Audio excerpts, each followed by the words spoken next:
Hello and welcome into this week's broadcast of the Esports Tower Rumble in Overwatch. It is time for week 3 of our Winter Rumble, and today we have some amazing guests joining us, starting off with Stevens College, who just a few weeks ago hosted an all-girls Overwatch clinic. Their all-girls team will be joining us in the Rumble tonight, and we're also joined on the caster desk by the very talented Vicky Kitty. Of course, I am your host, Michael Fisher. Vicky will be joining us as well very soon here. And Vicky, this is going to be a ton of fun here. We've got some teams in this Rumble that we've seen for quite a few weeks, like the Everest, the Fire Islands, and the Monsoons. But it's always fun to see another school get involved, especially one like Stevens College, an all-girls school coming in to let them know that, hey, girls can play video games just as well as the boys can. Absolutely, and they're coming out of left field too. With all the action that's been going down for the last 2 weeks, you can imagine that these teams are fired up. The adaptation is coming through for some of these players, but can they match against a new school, a new set of opponents? We're going to have to see today.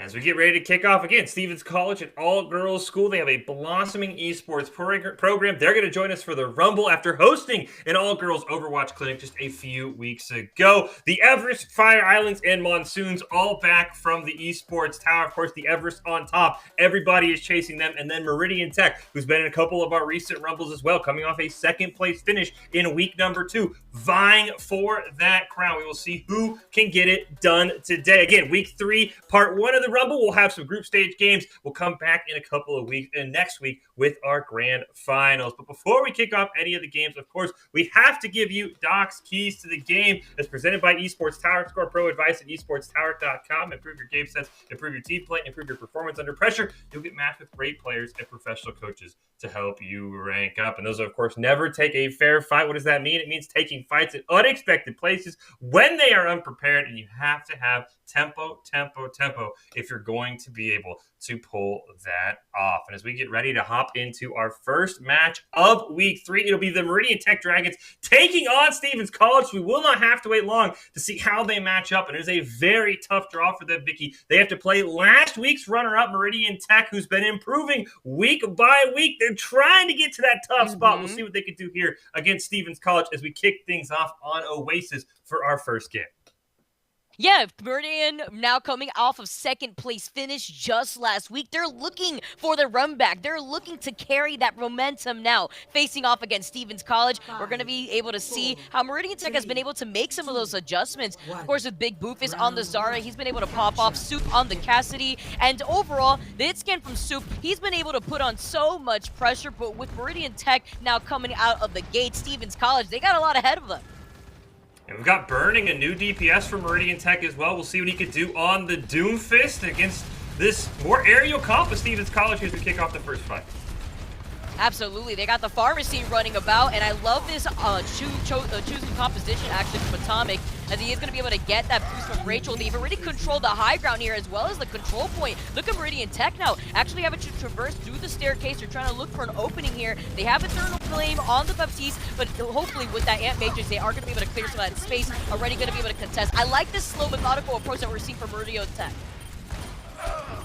First pick gonna go on to Bumble. That's huge, but what can Soup do to Atomic? There's no pressure on the air right now as Soup goes down.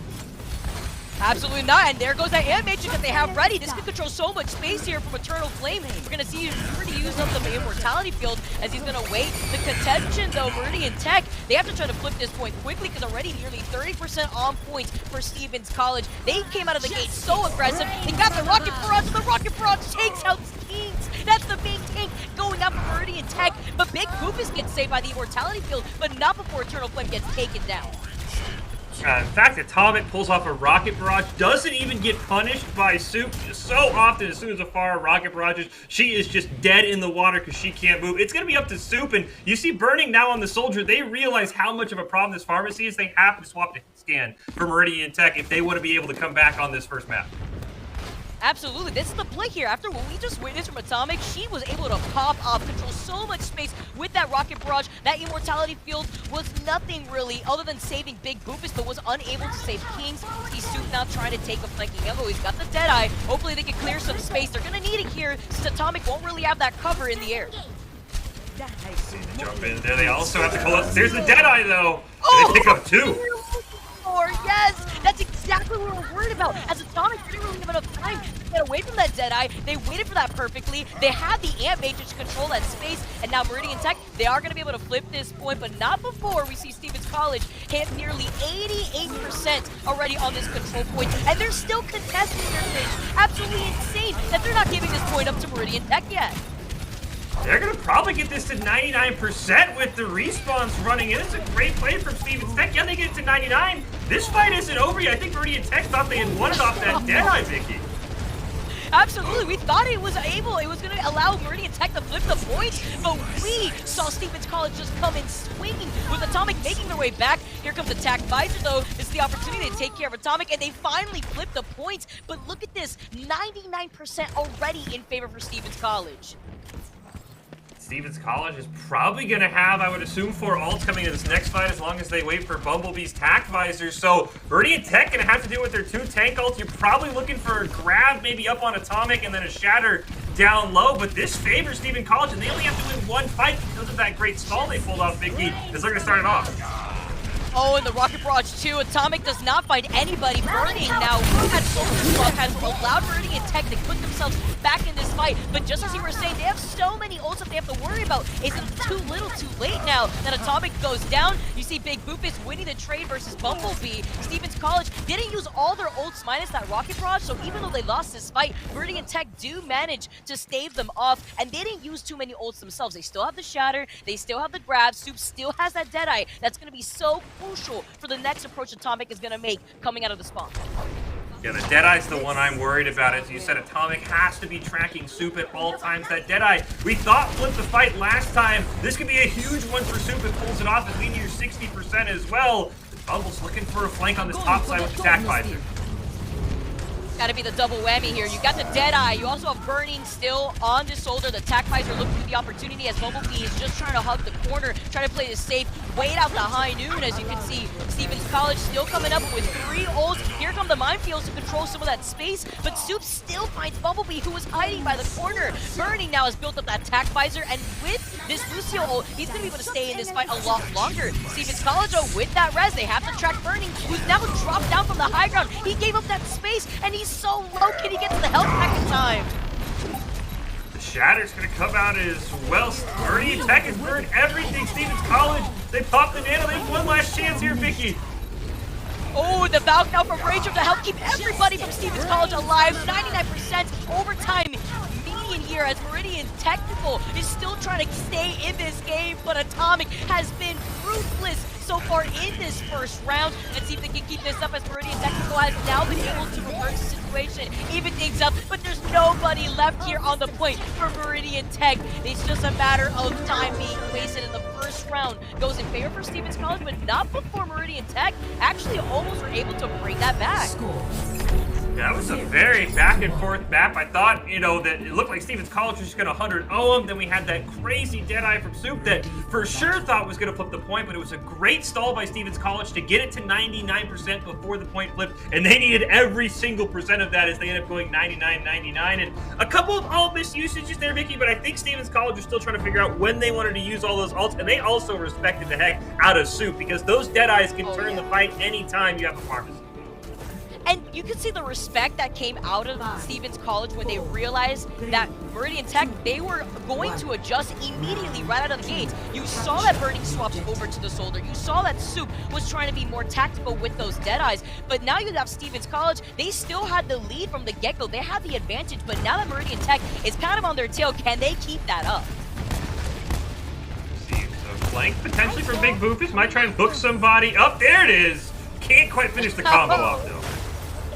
Oh, unfortunate there, though. But Meridian Tech now just trying to contest. But again, giving this space over to Stevens College, but huge nano right there. The anti hitting 4. You see them getting pulled right into it. I like this combo that we're seeing from Meridian Tech with the Orisa, with the Hog. That's why we see this combination coming out, because the holds into that anti really helped them out with Eternal Flame being on this Ana. And now Stevens College, even though they had that space controlled first, now Meridian Tech have reversed the tables, and they're going to have the advantage going into this round, too. Yeah, a huge nano, as you pointed out. I wanted to say that Soup also landed a 4-man concuss that kind of set up that 4-man anti as well for Meridian Tech. So they didn't swap their comp as much as Stevens College did. Of course, the pharmacy won't work as well on this map, but I thought Soup, he's been playing phenomenal so far today, and he's going to have to keep it up because this team for Meridian Tech has been playing around him. When Soup does well, this team wins, Vicky, so there's a lot of pressure on Soup to continue his performance. And you can see the synergy, too, coming in from Soup, Eternal Flame, and Kings. Now with Stevens College getting a little aggressive out of the gate. You have to worry about Bethia, who does have a lot of that energy boost, but Soup with another Deadeye. He finds one of the supports. He finds one of the DPS. That's Rachel and Bumblebee going down. Stevens College really only have that Coalescence, but now when Mango goes down, Atomic beating them through. Meridian Tech have this control. They have this advantage. And what we had seen from Stevens College in round 1, they had the advantage coming out of the gates. They were able to take that control so quickly, but now for this round 2, it's not the same case here for Meridian Tech. Biggest thing for Stevens College is, I don't know if it's Soil Pal or somebody has got to be tracking where Soup is whenever they hear that audio cue for the Deadeye. As you said, he picks up 2, he takes out a support, and they're going to jump right back into it. Once again, Big Boofus with the kill. Oh my goodness, and a huge anti onto Soil Pal, the Coalescence, and the grab on top of that. No, you can't go anywhere. The Death Blossom just deleting everybody from Meridian Tech. But was it worth it here, Fish? Stevens College needed to use so much just to claim that point. They used the Coalescence, they used the Death Blossom, and they used the grab. Now Meridian Tech could build up their ults and reclaim this point just as quickly. Soil needs a big shatter here, but he gets caught out! Right behind the shield and the pin. There goes 2 now. Meridian Tech getting sent right back to the spawn. Just a matter of time before Stevens College manages to move all the way up. We talk about some of those adjustments, but Meridian Tech are now forcibly having to adjust around Stevens College playstyle. I think the good news here for Meridian Tech is that fight, it was an easy win. They had to pick on the Soil Pal on the wrong side of a wall, but unfortunately, Soil Pal has the shatter. With no shatter, I like Meridian Tech's chances here. And even with that shatter, look at where he is with his ult. Nearly at 60%. Here comes the Blizzard, though. He needs to hold back a little bit. Now you can see Stevens College, they are able to control some of that space. Meridian Technical couldn't push in because of that Blizzard from Bumblebee, but they take care of Bumblebee just as quickly after he was able to use that Blizzard. Soil now gets pulled in. You see the Nano Boost, but the Death Blossom again to control more of that space. But Meridian Tech have been able to stay alive thanks to that Nano Boost from Eternal Flame onto Big Boofus. That was the quick reset that they needed. And now Meridian Tech can claim this point, even though Stevens College have been able to reverse the situation in their favor. Stevens College, they got a bit too aggressive. They're going to have to try and run away, because now they're just stalling out timers, Vicky. At this point, that's what they need to do. They wanted to stay on that point until overtime, like right now, 99% with Meridian Tech, though, even though they had the control point first, now they're going to be able to try to reverse the situation. But Stevens College, even though they were playing at a disadvantage from the very beginning, they still were able to stall on the point until 99%. But they don't have many ults to work with here. They're going to need that sound barrier shortly from Rachel, which isn't going to be in this fight. So this Coalescence needs to get the job done from Mango, but this Anti is going to hold them back. Oh, all eyes on Soup. Does he get a big Deadeye? It starts with a huge stun on Atomic. Can he win this map with a Deadeye? Oh, the Deadeye! You were talking about Soupfish! You were talking about Soup for a reason! You have to track where Soup is, or else this Deadeye is gonna wipe your entire support lineup. Meridian Tech, they were at a disadvantage. They cleared out all of Stevens College that second round, and they claimed the second round entirely in their favor. We are going on to a round 3 in this first map. What a close game it's been.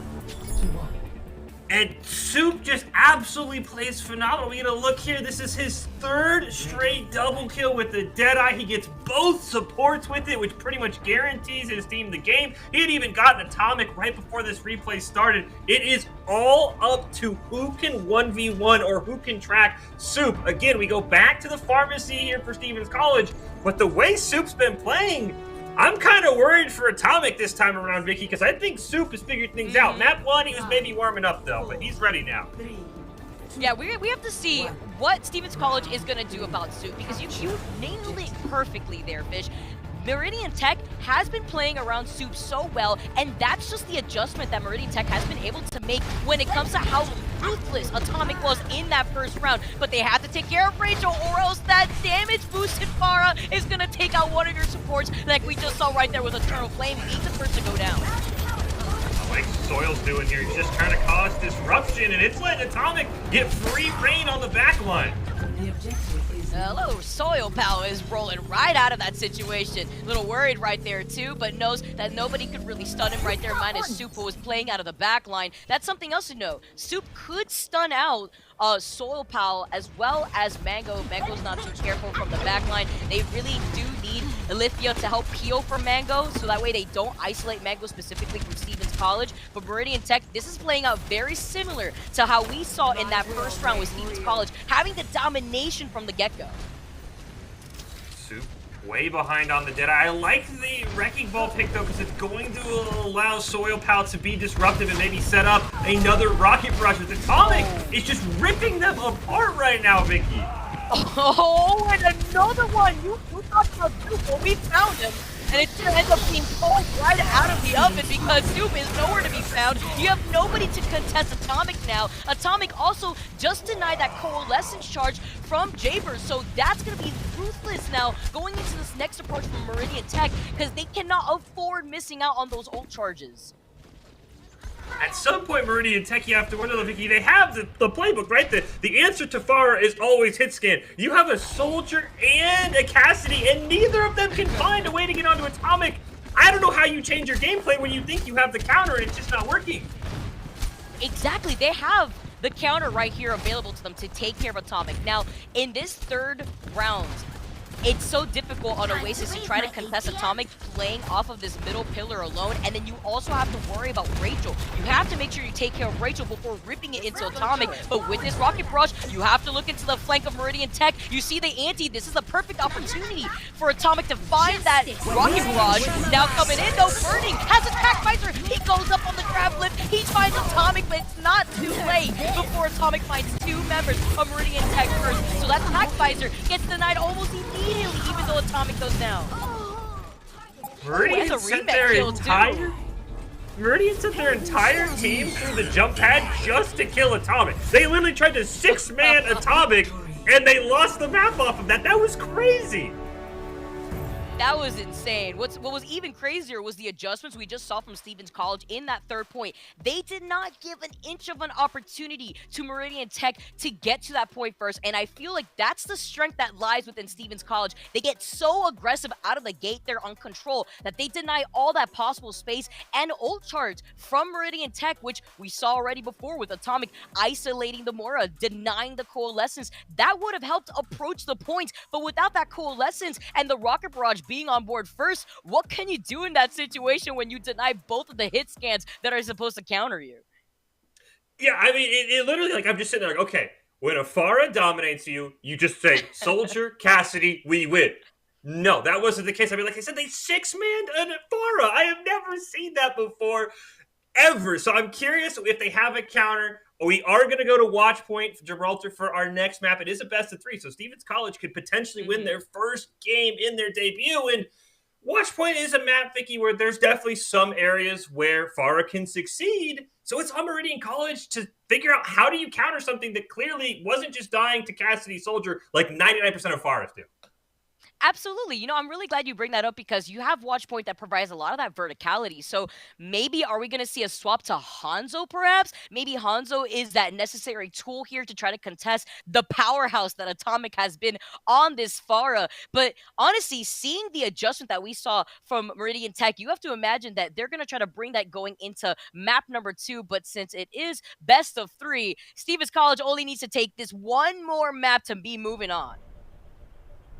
My big worry was going to be that Stevens College would say, well, it's Watch Point. We have a different comp. But no, I love the fact that Atomic is back on that farm. We'll see how well her and Rachel could do on that, especially on point 1. The big news is we've got a bit of a swap for Meridian Technical. Vicky Soup's now onto the tank lineup, and we've got Yacker in on the Soldier. So they're going to try the Soldier Cassidy again, but they're going to swap up who's playing it. Maybe Yacker can have better luck than Burnington.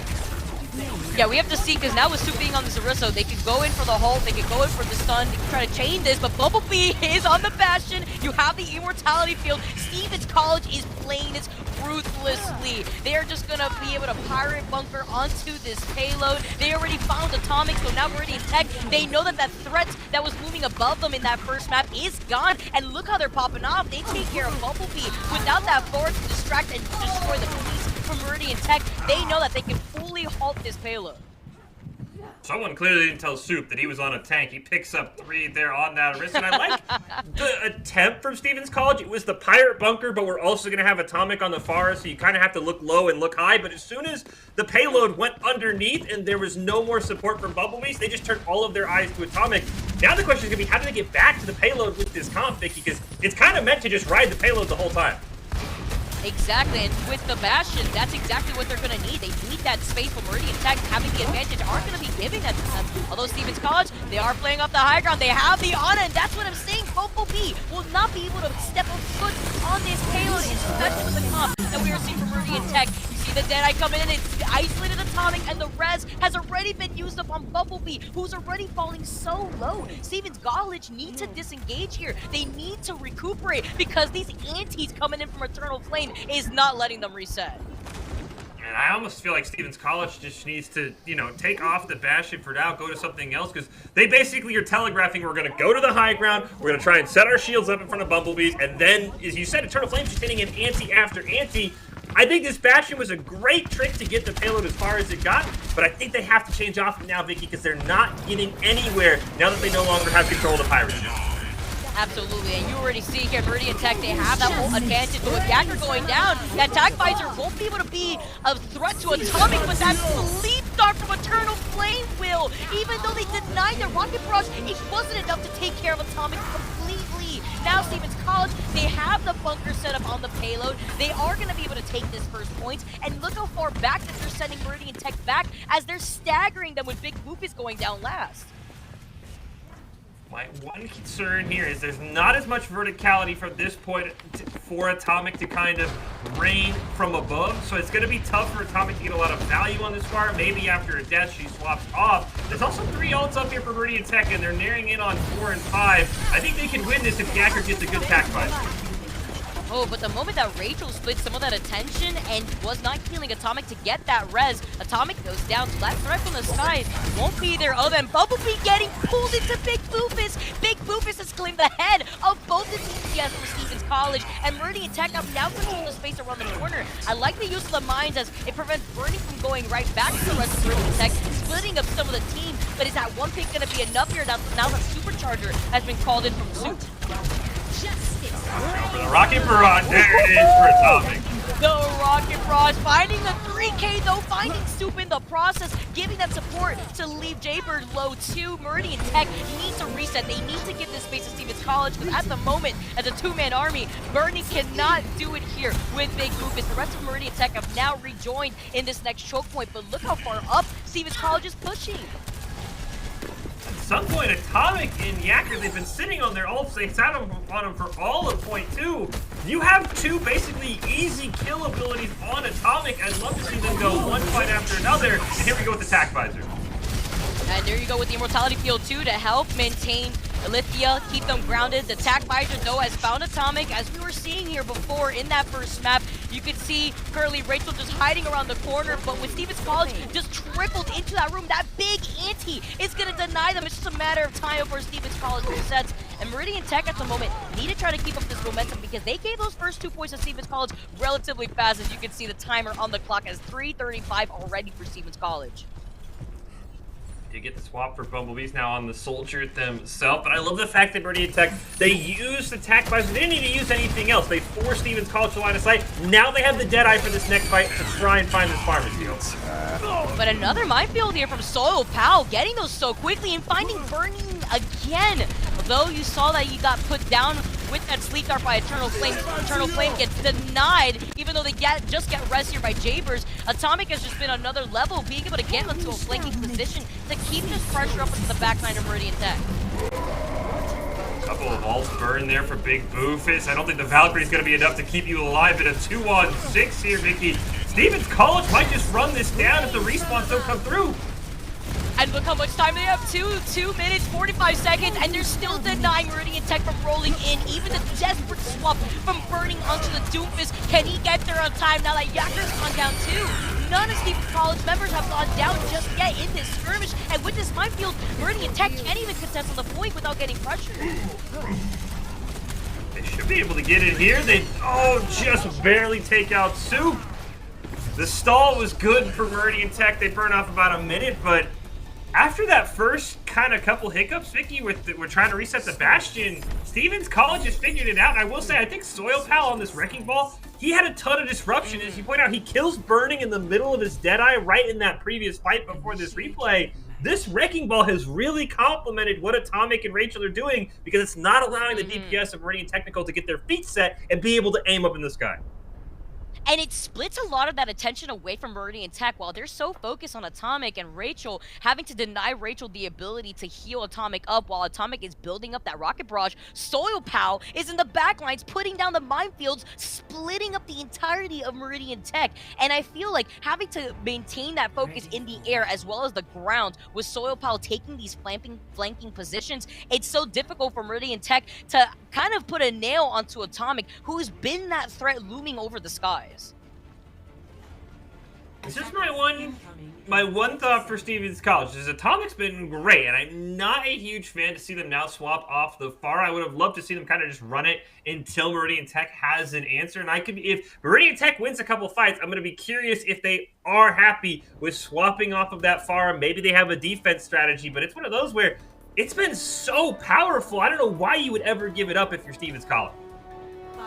I'm wondering if they just want to try out something new here, especially since they have the Bastion still coming in from Bubble. They want to stick with this composition, it seems, and they are running the double shield. So Atomic could use that teleporter from Symmetra to try to reposition the rest of Stevens College if they feel like Meridian Tech is pushing too far. We're going to have to see as they try to dominate both the low ground and the high ground on the other side, but they're actually taking an unorthodox approach, actually, kind of maintaining control over both sides of the car wash here. Look at the amount of damage output you're putting on to pressure out Meridian Tech when it comes to pushing that payload down the car wash.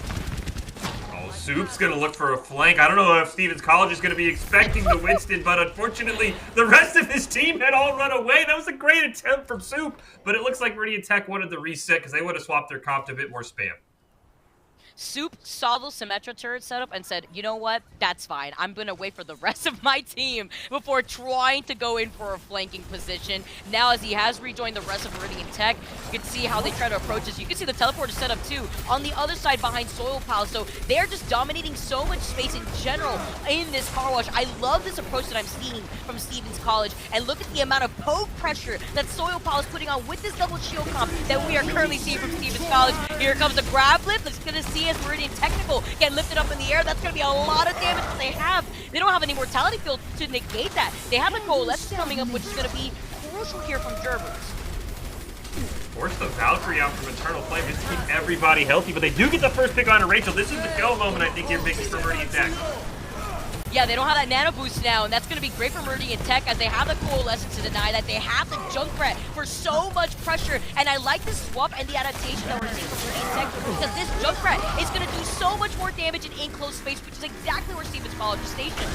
The flanking though, the Riptire? Oh, the Riptire now actually helped out Big Poopus in that situation, taking out Lithia. Stevens College, they had a great plan, but Meridian Tech has just dissected that as they're on the way to that first point. And Meridian Tech, I mean, they never really tried to just team fight Stevens College down there. They just basically pushed them back far enough that they just snuck the payload right past the car wash. I've never seen that. They didn't really ever win that fight. They just walked right past Stevens College because Stevens College had to retreat to try and heal up all that damage. Yeah, exactly, and you know, that was all from the Junkrat swap that we saw Meridian Tech make so quick off of just losing that first fight alone, and that quick adaptation is something that we have to know from Meridian Tech as they did sneak in first map, but the Shatter's gonna get denied, and the Photon Barrier to help Stevens College approach there. So with using that Shatter, they know that Meridian Tech doesn't have that isolating tool from Soup. The grab lift is gonna be enough to nail the coffin in for Soup's life, and now with 3 members down from Meridian Tech, Stevens College have the number advantage, they still have that supercharger, and they have not used that nano boost, so they're saving some of these ults going into that next point. Yeah, nano boost and tank form, I assume, is the combo that Stevens College is looking to set up here. Burning, trying to figure out. He had the great Junkrat pick, ended up trying to Tracer. That one didn't work. There's the Hanzo that you and I had talked about before this match started. And we get a teleporter down. The Tomic's teleporters have been very sneaky, Vicky, and it allows the team to have that added mobility. We'll see if they can win this fight, though, going into a couple of ultimates with just the tank form for Bumblebee to carry the damage.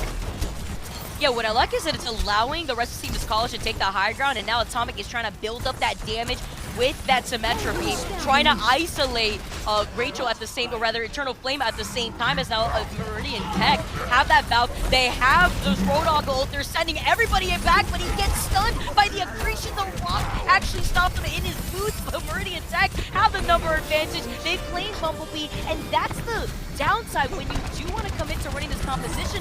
Now they're staggered too. The hook is going to send Stevens College back, but this is great news for Meridian Tech because look at that time bank. You're at 4 minutes and they're already controlling the next phase. Oh no, not Mango going down. He has the Amp Matrix, he's got the Immortality Field, but this is so much time wasted away from Stevens College to get this defense set up.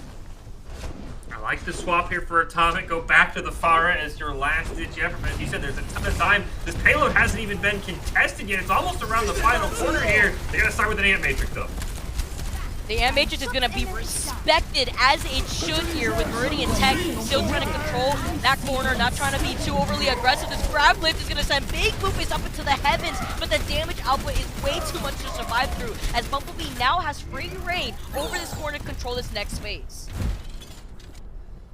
Good news here for Stevens College is unless they try and take that sliver of high ground right kind of above the payload up to the right, their biggest issue is they just see the payload sneak right under them. Happened on point 1, point 2, it just kind of got snuck under the high ground. That's been Stevens College's, I think, kind of issue is they've lost control of the payload. Let's see if Bumblebee can hold it here standing on top of the tank. He does have that hold too. But the thing is, Burning is on this Hanzo. We were talking about this Hanzo before, but look how much damage is being put out between Bumblebee finding Jabers and Yacker. That's going to be 2 members down from Meridian. Make it through. Big Poop is being the initial one to go down here. They're being sent all the way to their spawn right now, Fish. And that time bank that they had has now dwindled away before their eyes, with Stevens College still having the advantage at 2 minutes and 20 seconds. College has that supercharger, though Soup, if he can land a big shatter here, he was instrumental on control. Can he do something here for his team? With the shatter available, they have the tack visor to combo it with. There's nothing up for Stevens College except the supercharger that gets thrown down. Yes, the shatter, and now the coalescence can't keep Soup alive. Knock, knock, here comes Soup, though, being right in the middle of the action. The anti, the immediate retaliation from Rachel, who has also made their safe set of swaps themselves as Rachel is about to get that nano boost. Atomic does get taken out right before that rocket barrage is coming in online, but the way that Stevens College is playing around this payload and this corner is so well. Both Elithia having such great synergy with Soil Pow has allowed them both to really run amok with this double shield composition. And look at this ult bank that we're seeing from Stevens College. They're about to have the rocket barrage. They have the transcendence to help negate the damage that Meridian Tech desperately needs with only a minute and 30 seconds on the clock, and this gravity lift that's going to be putting on so much damage. Meridian Tech doesn't have any ult besides the whole hog as Eternal Frame already is down. I think you got to disengage here, Vicky, because you're running out of time if you're Meridian Tech.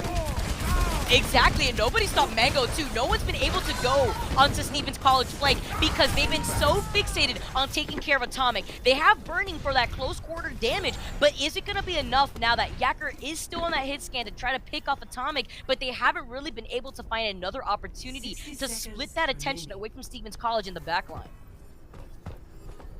Now it's Meridian Tech's going to have to make sure they cap this with some time on the clock. They only have the whole hog, and Stevens College is staggered all so well. They can pick between Tank Form and Rocket Barrage to start this fight. Goodness, that ult was absolutely huge. It wasted the Immortality Field, which gave them the green light to use the Rocket Barrage. It's found Yacker again. The one counter pick to Atomic. Now, with this coalescence, Japers gets hit with an anti. He can't heal himself. The rest of Meridian Tech won't be able to use that coalescence now that Japers goes down. Stevens College, they look at the time bank. They know there's less than 30 seconds left for Meridian Tech to get anything done. And they're limited on their ults right now. They really only have big Lupus ult with that whole hog as well as that Riptire from Burning. There's the Riptire. You've got to get a miracle Riptire here from out in nowhere, Vicky, if they want to win this fight. But the issue is this Transcendence is going to deny a lot of that damage. The Transcendence is supposed to save everybody. But what happened around the corner? The Riptire has found Rachel. Atomic goes down. Nobody was safe. And now the last five Meridian Tech is working with no time in the time bank. Overwatch taking away. They should be able to get it. They have the body blocks going. It's the tank form for Bumblebees has got to save the day for Stevens College. I'm getting a hit of deja vu right now with Meridian Tech now being able to send Stevens College back to the spawn, winning this fight. Meridian Tech has not lost a member since winning that momentum train around the corner. The Immortality Field, this is exactly what they need, and they only had 2 ults to do it, Fish, but they did it. With no time in the time bank, they are going to be able to secure themselves 60 seconds extra, but is that going to be enough to contest Stevens College that have a minute and 20 seconds more of a time bank than Meridian Tech? We're going to have to see that. I mean, I have to say no. I mean, especially if Stevens College just comes out with the Pharah again, it doesn't look like Meridian Tech has a great consistent answer for it. I will be concerned about how Stevens College defends on this map. They kind of lost sight of the payload a couple times from point 1 to point 2, and in overtime, Meridian Tech's done a great job of sticking on it. So Stevens College defense worries me with how well they attack, how well Atomic has been playing this Pharah. Man, I gotta say that extra time, plus just how they've been playing, I feel like Stevens College should be able to take this. Honestly, the way that Stevens College has been playing, usually this is the team that has the advantage from the very beginning. I feel like Meridian Tech is very quick to adjust, make those quick hero swaps. But I feel like with Burning, making those adjustments, going from the Junkrat to the Hanzo, and now looking like we're starting off with the Pharah, we may have an airborne battle going on here, but or Stevens College decided to flip the script on us and actually go for exactly what Meridian Tech was going for, and Atomic actually maybe sticking to this Hanzo. Oh no, especially not in overtime. I think you just gotta rip the Pharah until you can't get it to work anymore, but we'll see. Atomic has been so good this series, so if there's somebody who maybe counter Yacker in the air, it would be Atomic. So far, that's a ton of damage going up onto the high ground for Stevens College. But with this different approach that we're also seeing from Stevens College, they have the Torb. The turret was already getting denied, but this damage output that we're currently seeing from Yacker, I like this Echo Swap. It's going to change things up a little bit here. That Stevens College needs to make that adjustment, because now it's Atomic's job here to deny a lot of that burst damage that Yacker's is going to put down from the heavens. Oh, Yacker hasn't even been touched yet. I don't think that health bar has dropped below 200 at all. Finally gets hit, but they're just kind of running it down Stevens College's throat right now. And now isolating Atomic there too. That was the biggest threat to Yackers, and with Atomic down, you don't really have anything to Yackers. Mine is Mango, but Mango wanted to try to fill up Olympia. With Olympia going down, that's the main tank, not creating the space for Stevens College. Overtime ticking away, but it's all good here for Meridian Tech as they claim this first control point. But now they have to stay on the payload. They cannot get off this payload whatsoever. And quickly, with Meridian Tech, they have Soup with this grab lift, so they're going to try to keep Stevens College at bay. But so does Soil Pal, and it just really takes that one grab lift to ruin all the plans for Meridian Tech. I want to see Stevens College take the fight on the payload. They just gave Meridian Technical so much space. I mean, they really never lost a fight. They just kept backing up, and now that the clock's on 0, you only have to win in one fight. Maybe you force a C9 from Meridian Technical. I think you just fight on the payload, but they're just giving them all the space in the world right now. Yeah, they wanted to regroup here just before making this approach. They don't want to stagger out, and with Atomic making the swap over to the Pharah, it's lethal for Atomic to stay alive, but with that kick, Bergen's gonna get Riptire. Can he get something big? Yes, he does! He finds 2 with the Riptire. We have Meridian Tech now in the advantage, in the driver's seat, taking the second point. They need to be stopped, or else Stevens College, all their efforts get sent down the drain. I did not have this in my thoughts at all. That Meridian Technical, with a minute on the clock after having to get the time extension, is looking to maybe 3-cap here in overtime, Vicky. I mean, they have not been stopped. They are going to come up on a couple of balls as well. Stevens College is a big pick here. Oh, and the hook into pulling them right out of the safety of the shield. Mango with the Transcendence, but Olympia was the first to go down in that entire transaction. Eternal Flame is going to get traded. Prophetic Flux now coming in from Soup. Meridian Techno, they're losing heads and they're losing them fast. So much damage output here, but they're finding these trades with Bumblebee going down. They don't really have to worry about the Torb or the Multi anymore. Won't be able to control that space. It's really up to Olympia. And the first one to go down is now move all the way up. Look at the Supercharger and all the damage that is dealing though. Meridian Tech, they had something going for them, but Stevens College has now finally been able to hold them back, but they still were able to take 2 points right before being held. Trying to hold on as long as they can. I think they're finally going to force them off the point. Yeah, the fact they get 2 points, I mean, this is no longer a walk in the park for Stevens College if this is indeed the last fight, with the grab probably ending it. I don't know how Stevens College, if they're going to be able to make it this far. 2 points and almost halfway to the last one's pretty impressive.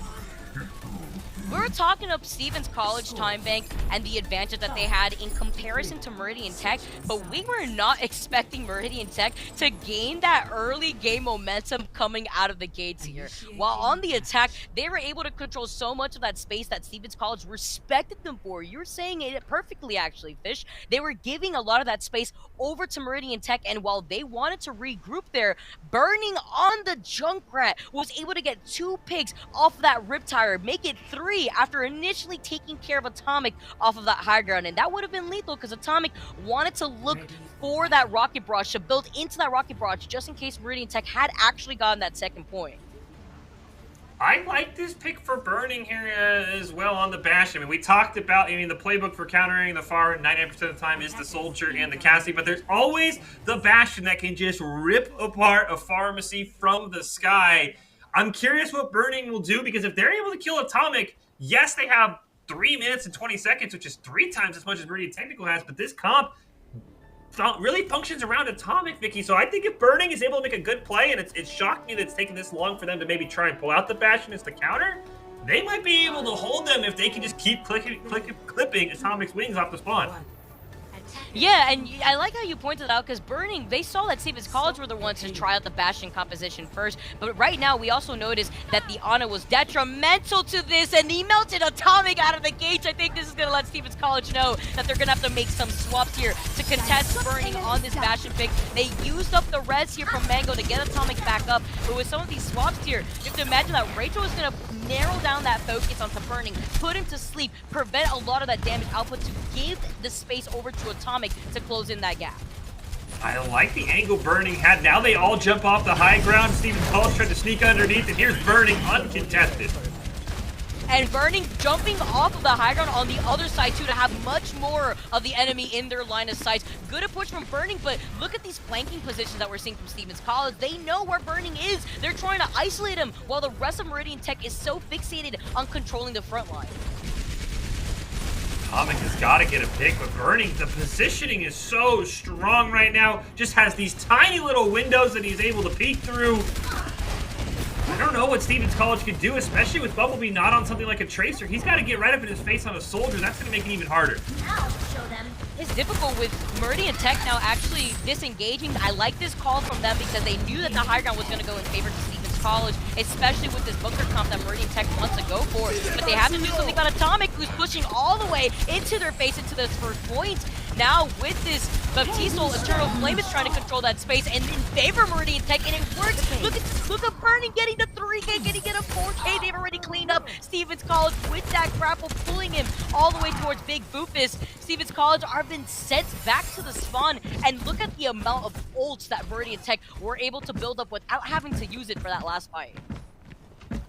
Yeah, the Tac Visor just gives Burning a little bit of an extra backup in case they find a way to kill him, but his positioning was so supreme. He backs up. Atomic and Bumblebee start looking for other pick targets. He's getting pocketed as well, and Atomic going down. That's your whole comp. Exactly, and the rocket barrage is going to be online for Atomic, and with another res used up for Atomic, that's going to deny another member of Stevens College from being rezzed up by Mango. So that Valve is going to have to help keep the rest of Stevens College together, or we're going to be moving on to a map number 3 if Stevens College can't get that same momentum that we saw from Meridian Tech. Here comes the rocket barrage. Look at Big Boofus with the whole hog, denying it completely. Great trade here as the Bastion goes down, but with Japers being alive, they get Bastion right back up. They get Burning into this fight, and Stevens College used everything that they had there, minus Attack Visor and the Nano Boots, but they used that Rocket Barrage, and Atomic now making the quick swap over to the Sombra. And I know I was on the Atomic Fire train, but clearly Meridian Technical has figured out the counter. It has been burning on the Bastion, so I like the swap. Of course, they need the mobility from the Sombra with 18 seconds left. Maybe gets a big hack on the Bastion here. That's the deniability here from Burning. They know that Burning has been that one threat here for Meridian Tech in this competition. Atomic on the Sombra gets the hack, completely denies Burning. Can he finish off this big now with the full attack just going off? Stevens College, they win the trade. They find Burning first. Yakkers goes down right alongside him as Soil Cow with those mines has been able to deny so much space away from Meridian Tech. Overtime now taking away all that advantage that Stevens College built up for themselves. It's gone down the drain, but they need to hold back Meridian Tech here. Boofus with another kill. Mango rezzing Rachel. It's going to be less DPS. Now get a whole hog. This could end it here. Oh, you see Stevens College now on their flank. Big Boofus with another great whole hog, but he's been kept alive for so long by Javers. The deniability with the anti, but he still finds Rachel right after getting anti. That hook has been so lethal. Big Boofus is on another terror run. Can we find Big Boofus here, or is he going to single-handedly take out the rest of Stevens College? He can't survive any longer after Javers was forced to hold back, gets taken out in the middle of that fight. They held on for so long, but look at this overtime now ticking down for Stevens College after they had the time advantage originally.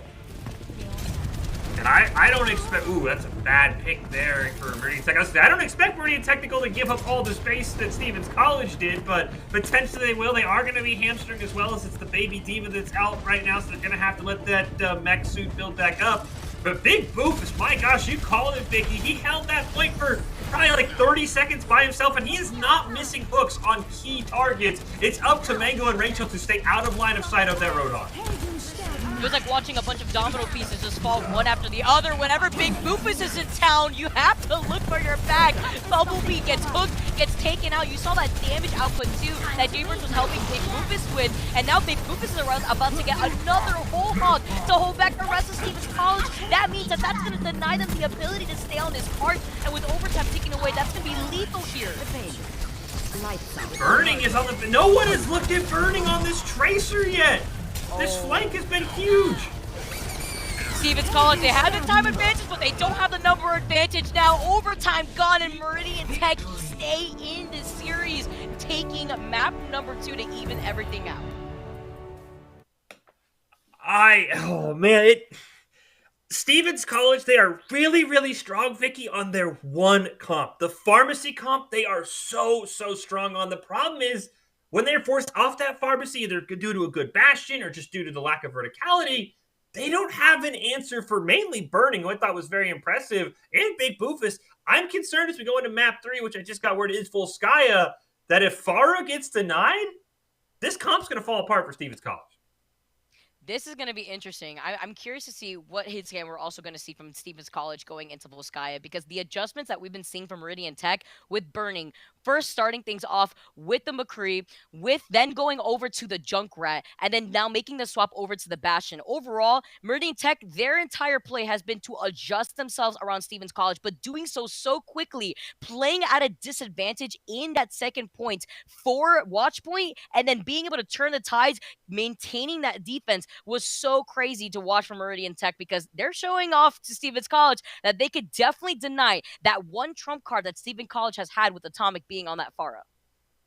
And I think the other thing is, we talked about on map 1 that ended up going Stevens College's way. It's a lot of Soup and everyone else. It was Soup saving them with the Deadeye. Soup ends up getting moved over to the tank role for that map. I was a little hesitant. Yacker played okay, but Big Boofus just showed up. I mean, hook after hook after hook, and it's going to put so much pressure because as a support, you already have so many things going on. Health bars, everything else. Now all of a sudden, you're trying to find out, where's the Roadhog? Because he can kill you from anywhere as long as he's in range. Big Boofus has shown to me that this Meridian Tech team has a second option, and anytime your tank is a lethal threat, Vicky, that makes your team so much more scary.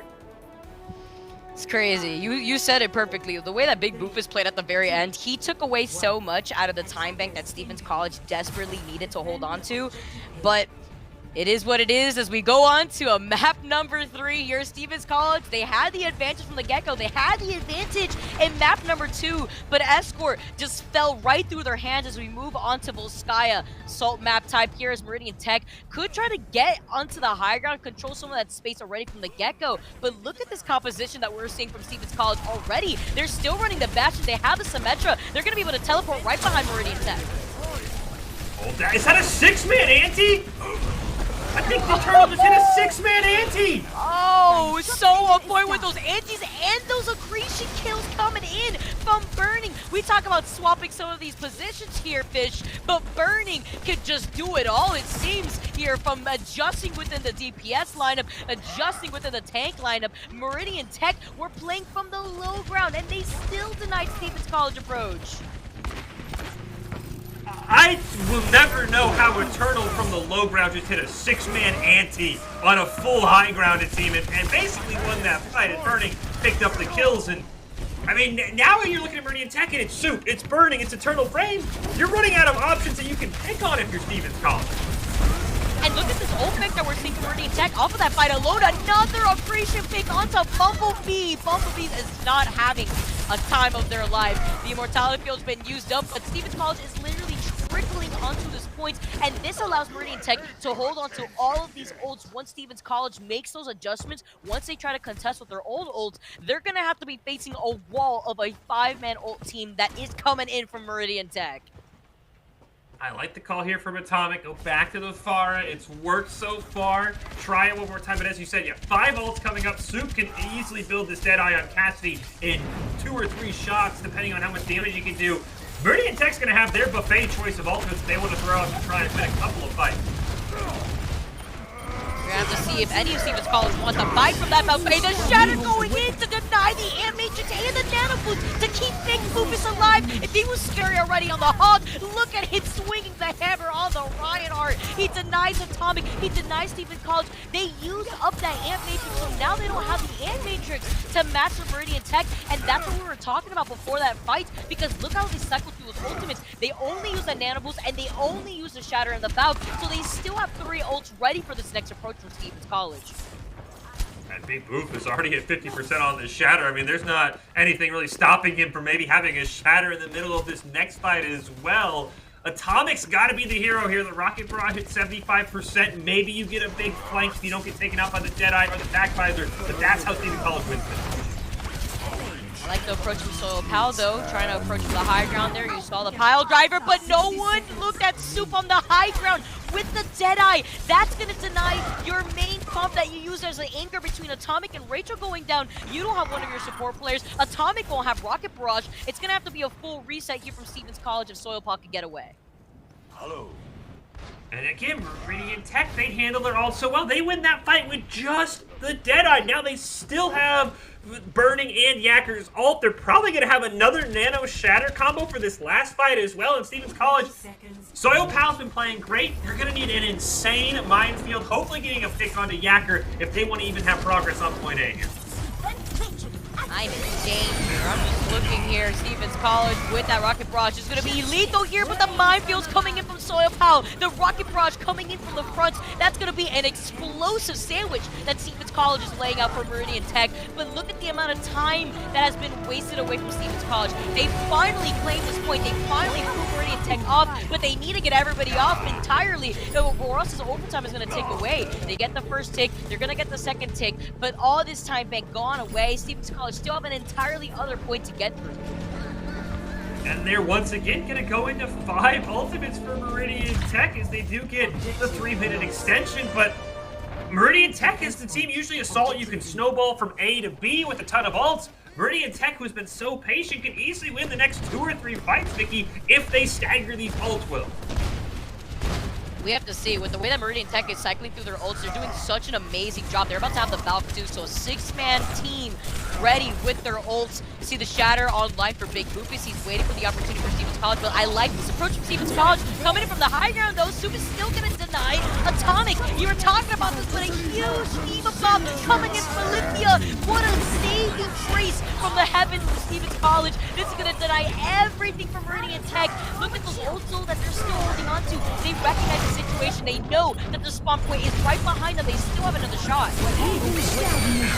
The minefield is great denial. The last 2 ults from Meridian Tech. Here's the Tac Visor plus the Nano.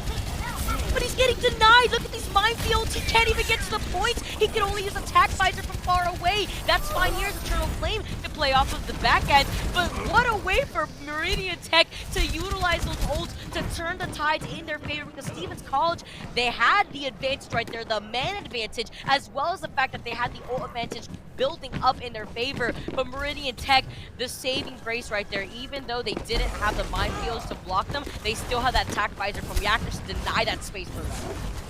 And I love how Stephen College approached Big Boop. We've been singing his praises, and for good reason. They took all of the high ground to get to B. They do not want to fall victim to the Shatter. They countered it perfectly. We'll see what the early Tac Visor can do.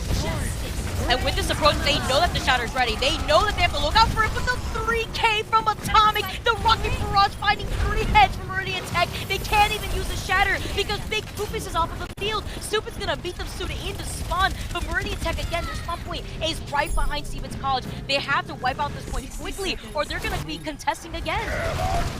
They get a double kill. There's the Shatter, though. It doesn't. It only hits Mango. That denies the sound barrier, though. Oh, that's absolutely huge. Yeah, they won't have the sound barrier now, but with this res, Mango's gonna absolutely use the sound barrier immediately after coming back alive. Look at the spin to win from Soil Pal, trying to deny the space away from Meridian Tech. Another Diva Bomb to find Eternal Flame. Olympia has been on point with those Diva Bombs, controlling so much of that space. Sendo, the spawn's right there. Another revive on the Big Boop. If they can just kill time if you're Meridian Technical. These minefields for Soil Pal have been insane and triple kill. Soil Pal has been ruthless. That was also the 3rd minefield that we have seen from Soil Pal in this fight alone since they tried to initially take this point. He's denied so much space here from both Meridian Tech in their spawn points too, and now Stevens College with the time dwindling down. You see Meridian Tech holding onto their life onto this point, trying to deny as much time away from Stevens College as they can. They need to cap this to be able to guarantee that they can't lose this map of regulation, and they pull it off with zeros. You and I were worried, Vicky, after they couldn't even get point A with time on the clock. They managed to play that perfectly. Soil Pal, as you said, and Lithia with an insane Diva Bomb. They just chained their ults together so well, fight after fight for Stevens College. And what's crazy is how long this fight went on for. Even more impressive for Meridian Tech to deny that time and to contest for as long as possible, to take away that time bank, to force it into overtime for Stevens College. And that inevitably puts pressure onto Stevens College in that last fight alone. But like you said, the way that Soil Pal denied the space with the minefields, and the way that Atomic was able to put in so much pressure and get so much value off of that rocket barrage, allowed Stevens College to finally clutch out that point B. But Meridian Tech, though, from the very first game has made such impressive adjustments to contest this composition that we've been seeing from Stevens College. And I was worried for Stevens College. Again, remember, this is a new team coming into our Rumble. Meridian Technical's coming off a second-place finish. This is not an easy opening game, and this series has been insanely close. And I mean, it feels like we're destined for overtime on Volskaya.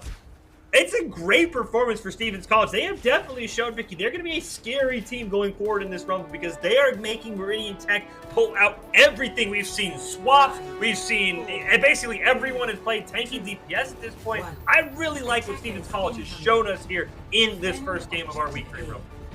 It really forces teams like Meridian Tech to have different compositions that they can play, to have the ability to deny Stevens College strong suit, which has been the pharmacy here so far. But you have to imagine Soil Power and Lithia enabling that too, but Soup being on this Symmetra, they are going to be able to teleport onto the high ground. I love this quick composition that they have Yakkers on the Bastion, but losing Big Poopus is going to be their anchor going down, as that shield is necessary within this composition.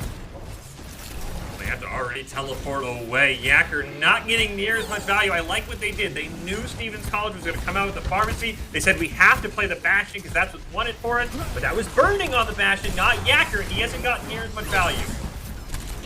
Yeah, so far hasn't been able to really do much here, and now the teleporter has been denied. It's been destroyed, and Stevens College are playing this behind too to try to deny a lot of that controlled space that Yakkers wants to build for the rest of Meridian Tech.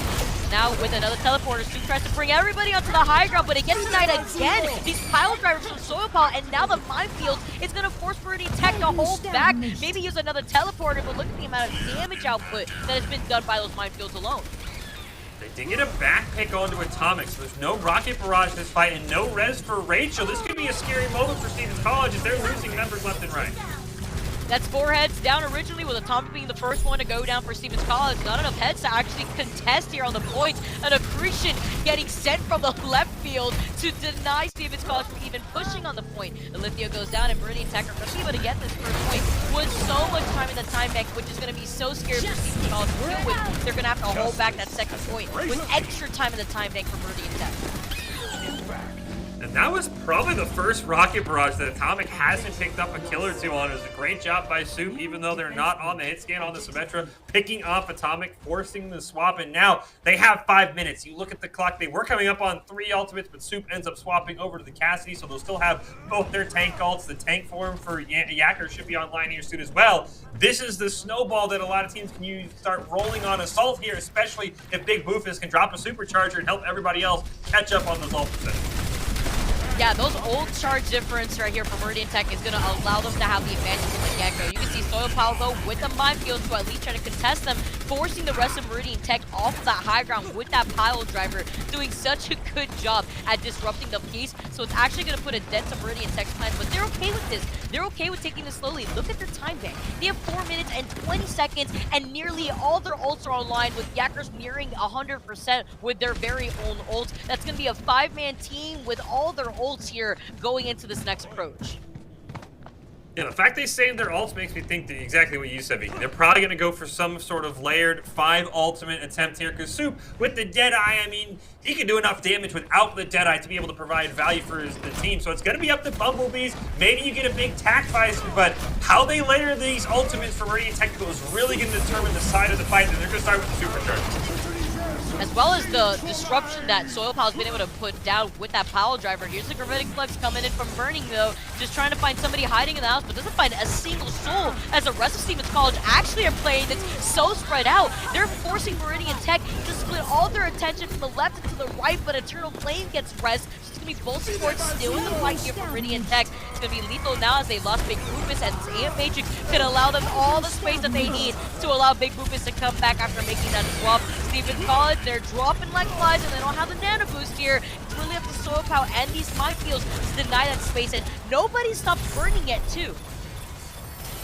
Bumble Heavies has the tack visor online. We might get another tack nano this time from Stevens College potentially, but he just gets gunned down. Oh no, Yacker is going in 3K as Big Rufus coming in from the respawn, coming in, almost swapping over to Ball. They cannot lose this here. They won't be able to contest, and the time differentiation between Meridian Tech and Stevens College is big here with 2 minutes and 46 seconds in their time ban. I mean, the big thing here, you see the replay, Stevens College does not have a Bastion answer. They don't have someone like a Tracer or a Doomfist to get right up in his face. They didn't even get to have an ult from Bumblebees, who just got eliminated. Yacker, a little bit slower than Burning to have an impact, but if Meridian Technical, if they just keep bringing out a Bastion, I think they're going to win in overtime. I mean, the time difference alone favors them greatly, but Stevens College, they seem like a one-comp team, and that comp does not handle a Bastion well. Yeah, we saw them try to make some adjustments over in Watchpoint for map number 2, where we had seen Atomic go on the Sombra, we had seen Rachel have a high impact on the Ana, both heroes that could put in a dent into Yacker's plan with the Bastion, but it's a matter of that execution that Stephen College wants to go for, because it seems here that Meridian Tech has been the one ahead of the game when it comes to making those adapted swaps and their composition swaps as well. So Stevens College needs to get on board with that, because their composition that they're really strong with has allowed them to have much success, but it's these adjustments around Meridian Tech's DPS lineup that has been holding them back a lot. Now Meridian Tech will flirt with the potential Pharah. Stevens College has the Junkrat, which, you know, they do at least have the Torbjorn turrets, but they're not going to have a great way to deal with Soup, who we've seen really pop off on DPS like Cassidy. Meridian Tech just needs one tick on the objective to be able to come back and win this best of 3. We'll see what they can do in this first fight. What's scary here is that Meridian Tech is taking a page out of Stevens College book, and they're running the Pharah, and Stevens College don't really have much of an answer against that Pharah other than playing in this close quarter space, but this is what they want. They want to bait Meridian Tech into coming into this close quarter space with Atomic being on this Junkrat. Look at the damage output that we are seeing from Stevens College just with Atomic being on this Junkrat, but this is great now that Meridian Tech have the number advantage in their favor. They're going to be able to trade Yacker for Atomic. They're going to be able to try to utilize J-Burst to build up this coalescence for this next approach. As you see Stevens College just trickled inside of that room. No one's giving any attention or thought to Bumblebee, though, who's going to be able to build up this molten core. Soup is back. They did catch Eternal Flame out, so there's no res, so Stevens College should be able to settle in. Atomic, I like the Junkrat, but I understand the Soldier just for the mobility, but as you pointed out, Vicky, you look at the ults, there's 3 basically online here for Meridian Tech, unless they make any swaps with the Shadow, the Rocket Barrage, and the Valkyrie. Stevens College, they only have the Transcendence close, otherwise they're not going to have much more than 2-3 ults in this next fight. Meridian Technical should be able to maybe 5-man ult this and just win the game with their time pick.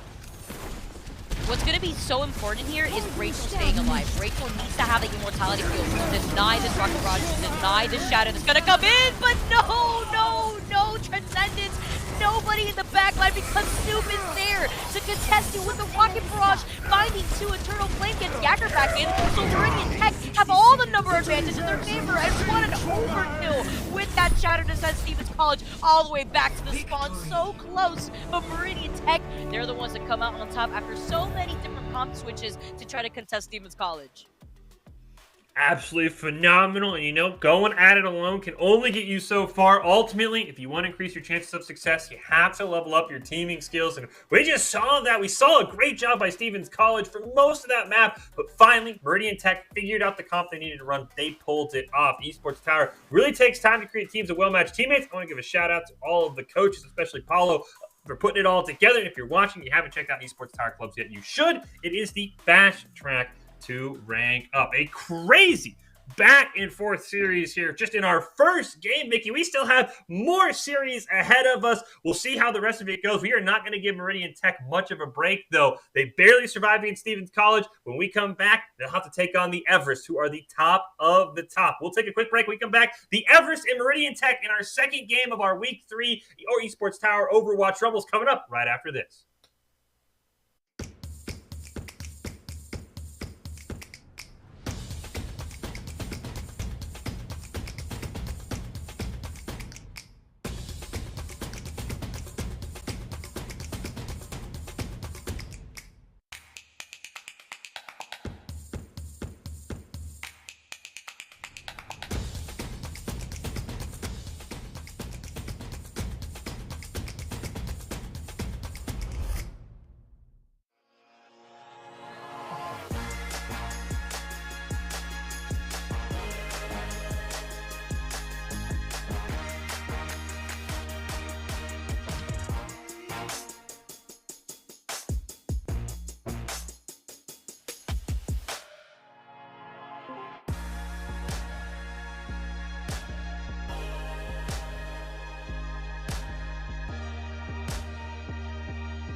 Visit NationalGuard.com to begin your Guard adventure. Here are a couple lessons I've learned over the years. Friendships come in all shapes and sizes. And always buckle up. Seatbelts save lives. That's a rule we can all live by.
Welcome back into this broadcast of the Esports Tower Rumble in Overwatch. We started out Week 3 with a crazy series between Meridian Tech and our newcomer, Stevens College.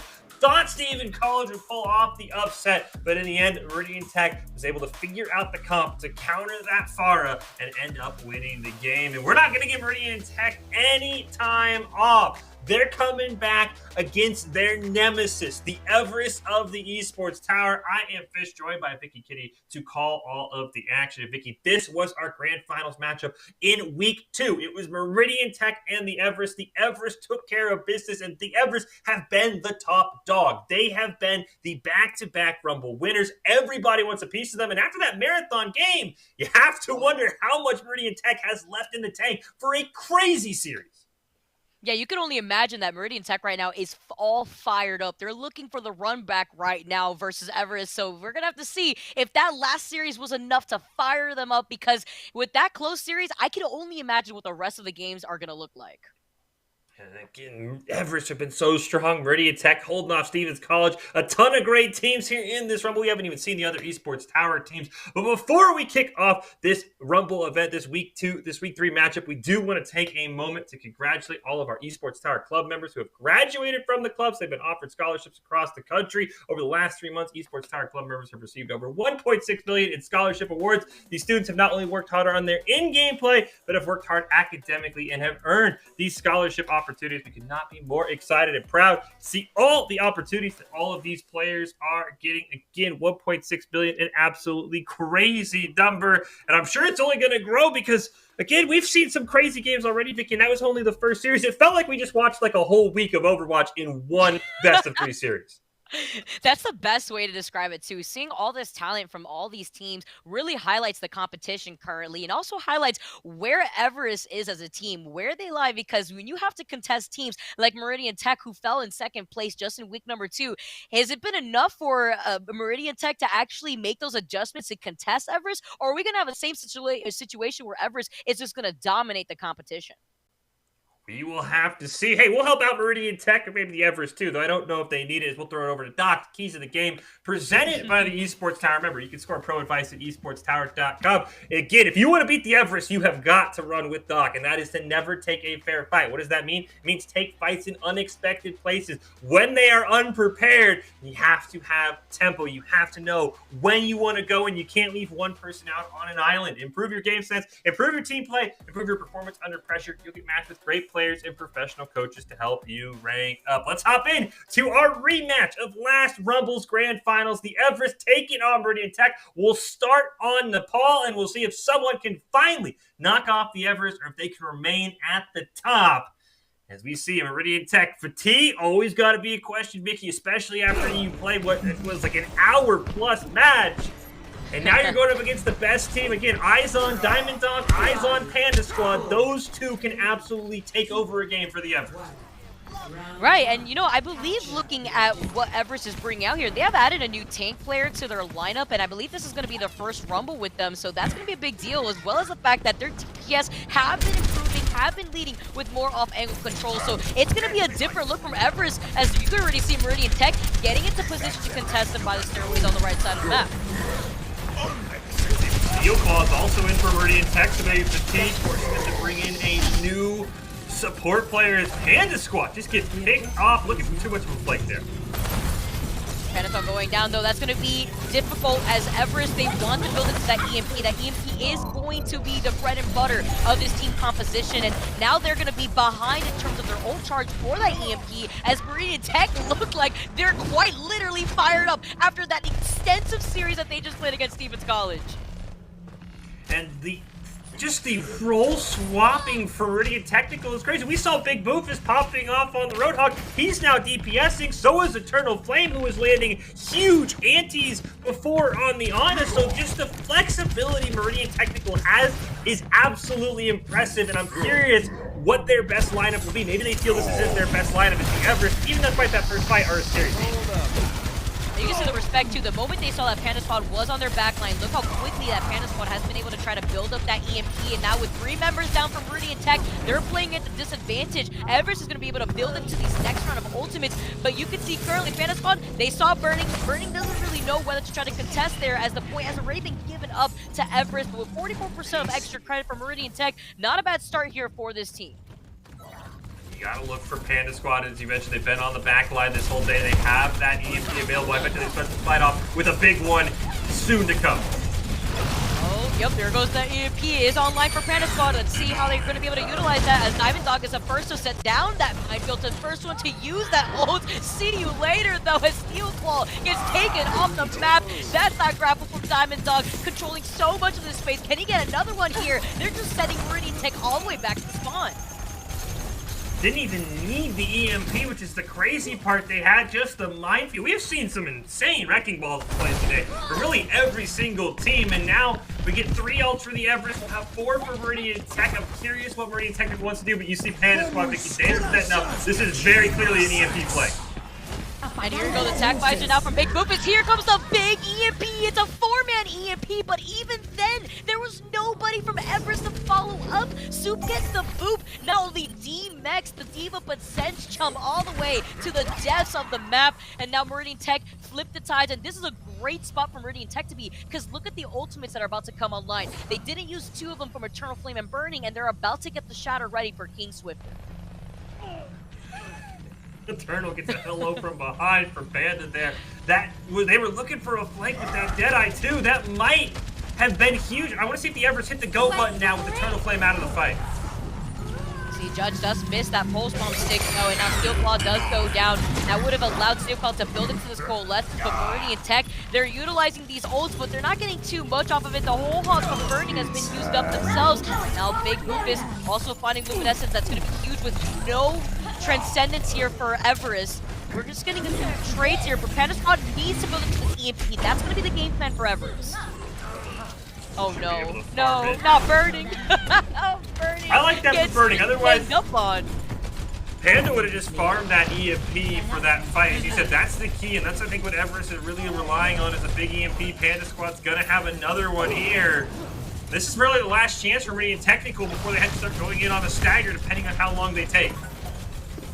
And Burning making the swap over to the Zarya to kind of soak up most of that damage. Here comes an EMP, a 6-man EMP! Nobody from Meridian Tech is safe! Big Boofus is the first one to get focused down on, but with the rally, Everest is just gonna press forward. They're just gonna play in front of Meridian Tech's face, and there's nobody from Meridian Tech that can even try to contest this point. They have the 6-man EMP, but no one, I think like the person died in the EMP. It was such a delayed reaction. I don't know if the Everest weren't ready for Panda Squad to go in, but the fact they get a 6-man EMP and they all live, and as you said, the rally comes out, the hold W comp comes out for the Everest. I really think that this Sombra is giving Meridian Technical absolute headaches because they basically have to keep looking in so many different directions to try and find Panda Squad that they're never looking to actually take a fight. What was crazy though, off of that EMP, Meridian Tech was just denied so much time and so much abilities just from that fight alone that the rally that Everest used to combo with that EMP allowed the rest of Everest to move up quickly to deny that space away from Meridian Tech, and they knew that they were only 10 seconds away from securing that point, so Meridian Tech had no choice but to eat all of that damage. Now going into round number 2 though for this first map, Everest look like they have other game plans, and Panda Squad is on the Symmetra, so they are going to be able to teleport the rest of Everest to take that control over the point first. They're going to get there first. Meridian Tech's not too far behind, though. Here's Judge with a great flank, if he can see anybody. If he can get through those pillars, absolutely. But he's got those teleporters to actually maintain a bit of an off-angle position here. As you can see, Judge now getting onto the flank. Who from Meridian Tech can even contest this? The Reinhardt shield is going to get melted away, and now Meridian Tech can't even traverse through the space without going into the line of sight of Judge. I don't even know if they know Judge is up there. He's just destroying them. He's worried about the flank. There's no one there. And Diamond Dog has a Shatter. Meridian Tech just lost that fight so hard. And look at the ult differences. The Shatter 50% ahead for Diamond Dog over King. And with Judge being on this Bastion and taking that high ground angle on some Meridian Tech, that's going to waste so much time and split so much attention from Meridian Tech, and you just have Judge on the high ground with that teleporter that can just change positions and go all the way on the other side of the high ground. As you can see right now, he's denying a lot of that space from Meridian Tech. They have the nano boost, but is it going to be enough with Diamond Dog looking for a flanking Shatter, and he lands it. He tries to deny more, and Everest is still claiming so many of these heads away from Meridian Tech. Look at Judge, he's still just untouched up here. We have seen, it must be Bastion pop-off day, Vicky, because these Bastions have just been dominating every game so far today. The Bastion main influence is too much here. I cannot. With Meridian Tech also trying to run that composition after their first series of Stevens College. Stevens College doing something similar. And now Everest is here with the Symmetra teleporter to change up that position. It's just been lethal in terms of controlling space. And look at this time bank with Everest nearing 70%. They have not been contested once on this point because of this approach. Luminescence should have a sound barrier for this next fight too. We're gonna have to use that sound barrier for the approach. I like the photon barrier that's gonna provide them some of that extra space while they do try to get up to the point. Panda Squad gets denied here. The Shatter, now it's Meridian Tech's turn with King Swift Swiffer to be able to deny that with the Shatter. They're going to finally turn the tide here on the points. But Everest, look at the extra credit that they got. Nearing 90% just to claim this point alone when they already have the advantage to claim this first map. I think that was a great job by Meridian Tech. They barely beat the sound barrier charging just as the two members went down for the Everest is when Luminescence had that sound barrier. So now they can probably just sound barrier and go in, especially off that pick from Eternal Flame. And they still have more ults too that they're rotating from. They're only using the Bastion ult. They have the Ant Matrix from not Doomfist, so that way they can control more of that space. And look at the amount of pressure, the damage as burns through all of his health. Luminescence still holds onto that sound barrier like you were talking about, and that's going to be important here since Meridian Tech has to play from the disadvantage.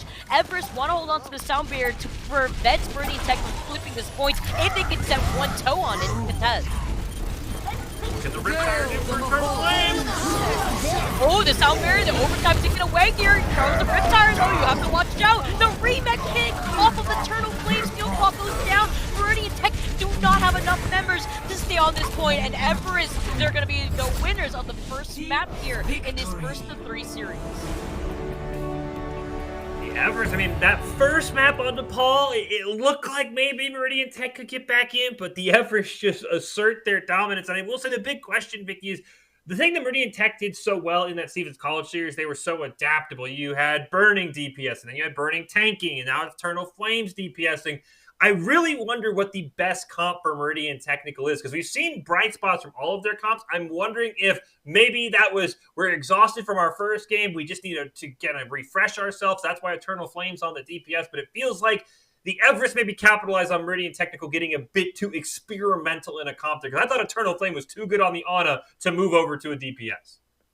I also feel like Everest is forcing Meridian Tech to adjust too quickly between the Sombra composition that we saw, the EMP plays coming in for that first round, and then the Bastion plays coming into round 2. That's changing up the composition so quick onto Meridian Tech that there's a high chance that they just didn't have enough time to make those quick adjustments that we had seen from Meridian Tech just in their first series alone with Stevens College.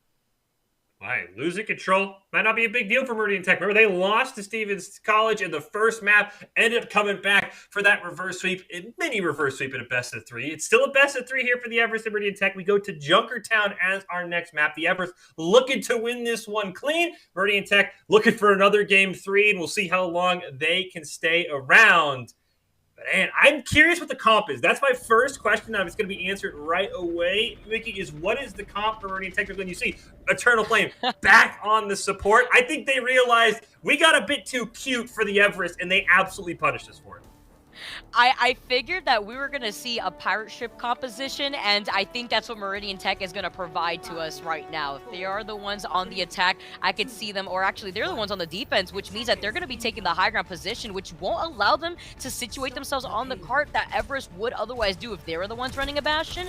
But this is going to be important to note that Meridian Tech running the Bastion composition on this high ground needs to watch out for Judge, who is on this Widow, Panaspawn, who is on this Hanzo, but he gets denied immediately. He must have been in the line of sight of Soup to get that stun into wiping out Panaspawn. Great start here for Meridian Tech, but they lose Javers in the process, which means that they won't have that immortality field. They can fight on the low ground. Judge, I'm waiting for them to have that pop-off. They were so strong on our last game, but Burning just kind of hanging back. The shields are keeping Burning alive, but the payload's just pushing right at him.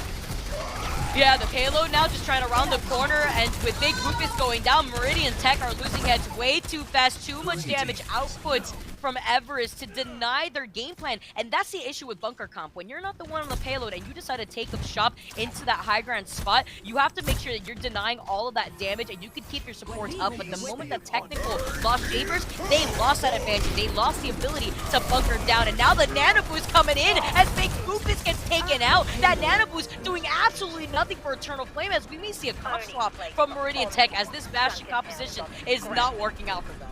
This Bastion comp has left a lot to be desired. That Nano feels like they're going to swap, right? You don't just Nano your Reinhardt to suicide unless you had other plans, and they will flip Eternal Flame over to that Mercy.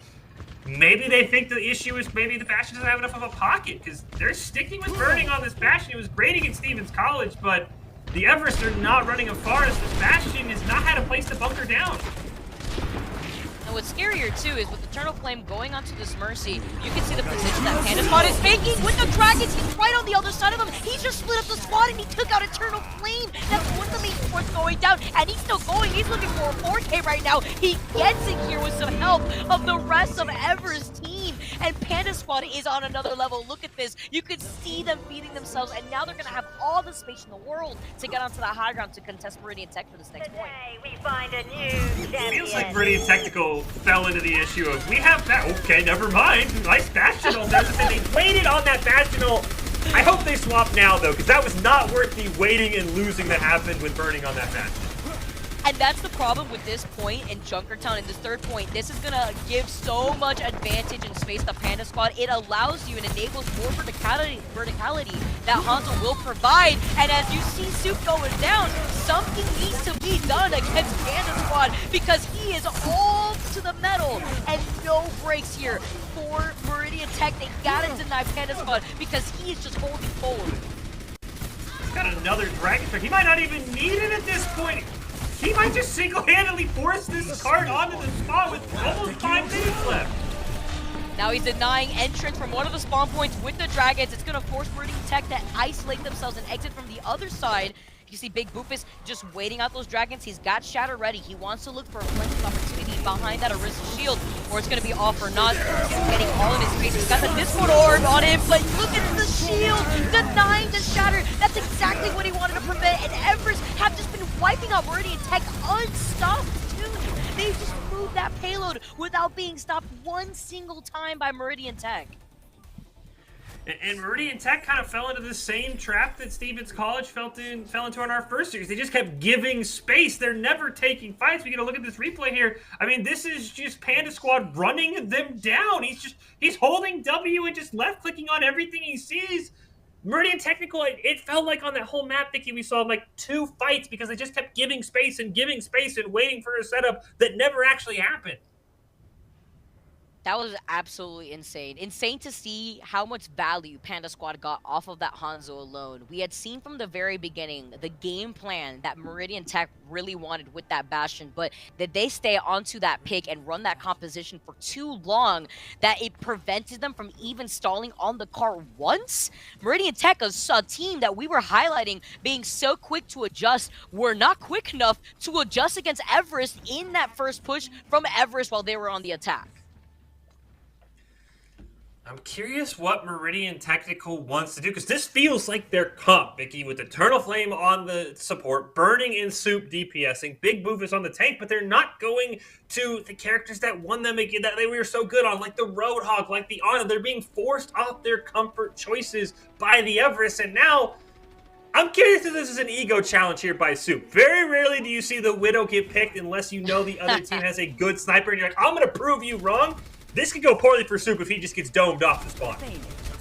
We have to see. I mean, with Big Boop is getting put to sleep already, just get woken up, and King Swifter getting put to sleep. Soup is the first one to go down. Panda Squad making a statement right out of the gate saying, Soup, you can try all you can, but I'm not going to let you get it. Denying the opportunity. And Everest getting those 3 picks first. He's going to put them in the driver's seat with those ult charges.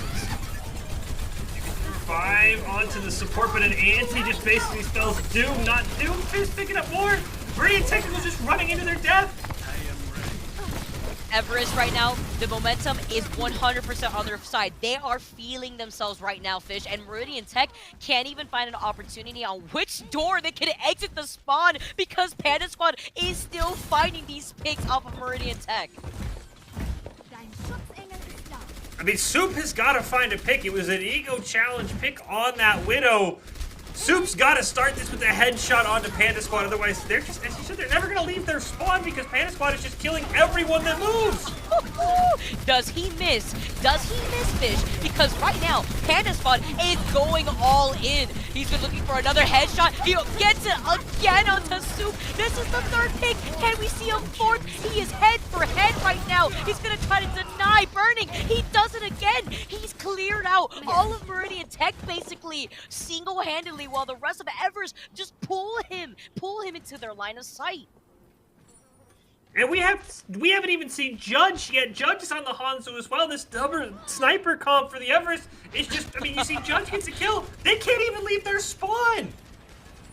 Judge is like, hold on, Panda, hold on. Let me do something too. I promise I can do it. And he does. He finds another head, though. Burning's looking for a flanking opportunity, but since he's trying to isolate the supports, you can see right now how everybody from Everest just shifted their entire attention onto Burning. He can't even get the blade kill onto Not Doofus, and Everest have so many of their ultimates online. Even losing Luminescence may not do anything, because it doesn't even look like they need the rally in this instant with Diamond Dog playing so up ahead. You can see the confidence levels in favoring Everest. Double kill win for Chum there as well.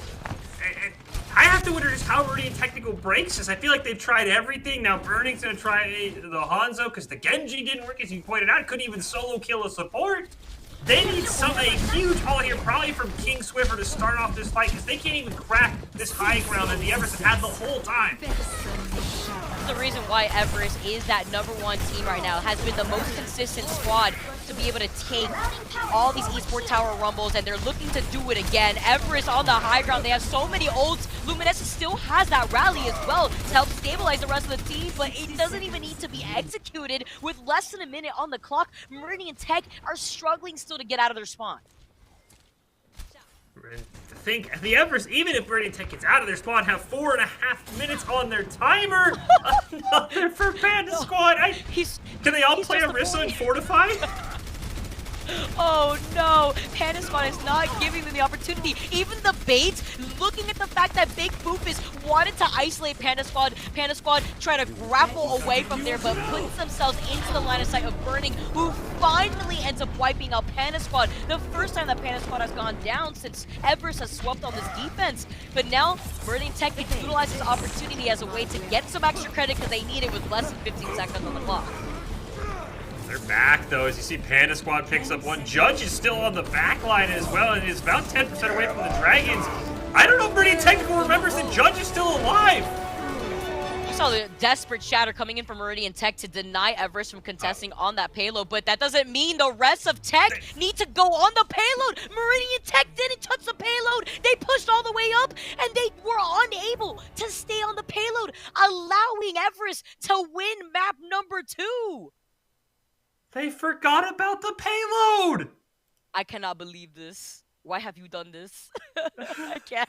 My face, I'm just like in disbelief right now. They had the right idea. They moved all the way up. You executed the shatter. They had the cool lessons. They wanted to deny the space over to Everest. The issue was there was nobody from Meridian Tech in the backline to stay on the payload.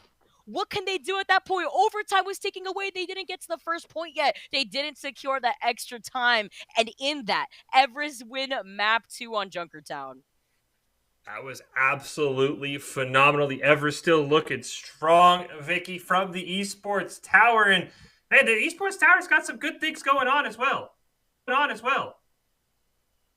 Yeah, that was such a game to see here from Everest and Meridian Tech, but I feel like it mostly highlights and puts Everest on the spotlight to really show off why this team is so consistent in the way that they have been. Not only making some of those composition adjustments, but we have to talk about the execution that we are also seeing from not only the DPS lineup, from the tank lineup too, from Everest, because the tanks have been able to enable a lot of these DPS from taking the space and off angles that they have been able to take.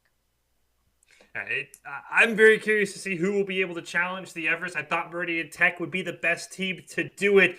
But now, we're going to take a quick break. When we come back, we'll see what Stevens College can do. We saw how close they were to Meridian Tech. Maybe they can offer a bit more of a challenge to the Everest. We come back, it'll be the Everest and Stevens College. That will wrap up our first week of this Week 3 Rumble. We'll come back with our final game of the night. Meridian Tech taking on the Everest right after this.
Visit NationalGuard.com to begin your guard adventure.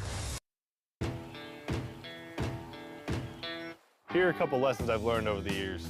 Friendships come in all shapes and sizes. And always buckle up. Seatbelts save lives. That's a rule we can all live by.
Welcome back into this broadcast, the Esports Tower Rumble in Overwatch. We are wrapping up our first week of week number 3. We have seen an incredible set of games. The Everest winning their rematch of the Week 2 Grand Finals. We also saw Meridian Tech barely edging out Stevens College in that first game of the night. But we're going to end things here. Fish, Vicky, Kitty calling all of your action with the Everest taking on the other half of our first matchup of the night, Vicky. It'll be the Everest taking on Stevens College. The Everest absolutely dominated Meridian Technical. We'll see what they can do against Stevens College as well. Yeah, and with all this talent, I mean, come on, 3 million viewers, 2 million in scholarships. What more do you need to know if you want to get seen and score scholarships? Get in the club. Pick the game you want to play at esportstower.com, because this competition that you're seeing fired up, this is where it all starts here, and it could only go up from here. As a player, you want to make sure you can strive to be the best, because then you could be out here just like teams like Everest is out here. Yeah, the Everest have been putting on a show for the Esports Tower. We haven't even seen the other two teams, Fire Islands and the Monsoons. We'll see them next week on the broadcast as we wrap up the group stage. But for now, it's time to get ready to hop into our last game of the night. But before we do that, we'll help out Stevens College, because no offense against them, but the Everest are that talented. We got to give you Doc's keys to the game as presented by the Esports Tower. You can score pro advice at esportstower.com, because, I mean, you need something, Vicky, to stop the Everest, because, I mean, Panda Squad just dominated on Hanzo on attack and then Widow on defense. I mean, it's almost like you just wonder, can we prevent Panda Squad from playing? Can we just move to Overwatch 2 and take him out of the game, please? Or can we just play out of the spawn? like Everest just did not let Meridian just get out of the spawn in that entire map. And that's the difficulty when you decide to run. We look at the other side of the coin. You got to see teams play that bunker composition. It didn't really work out for them on the high ground like that. But when you have players like Panda Squad just coming out on the Hanzo, clicking on your heads, what do you do in that situation? I mean, so far in today's competition, it's been a fantastic time to get a taste of all these different talented teams and the ways that they approach these different comps. I am very nervous for Stevens College, because when they were successful, Vicky, it became around the Farah. Farah is not going to be playable in this matchup. And if the Everest play like they just played against Meridian Technical, especially the way that Panda Squad played on Junkertown, you cannot pick Farah, because she will just be sniped out of the sky on repeat. We go to Lijiang Tower as our first map, so maybe there's some flexibility if you can sneak a Farah in there, depending on the map order for Lijiang. But my goodness, this is my big concern here for Stevens College, is how do they counter a comp that absolutely destroys the one comp that they were able to pull off successfully time and time again?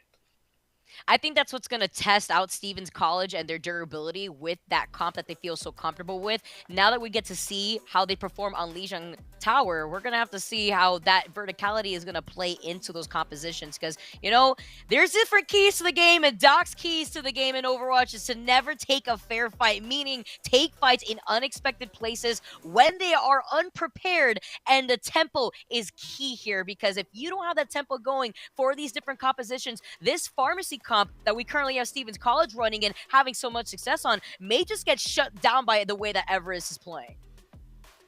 Again, improve your game sense, improve your team play, improve your performance under pressure. You match with great players and professional coaches to help you rank up. esportstower.com. Let's get into it. We've got Doc's keys. We'll see if Stevens College can pull them off. I don't even know if the Everest need them. We should have made sure we didn't show the Everest those keys because they have been playing lights out. Let's hop into our final series of the night here. The Everest taking on Stevens College. We start on Lijiang, and interestingly enough, it's actually the Everest who have the Pharah, and Stevens College aren't on the Pharah, and they have a little bit of those lineups off with Atomic now on that support role.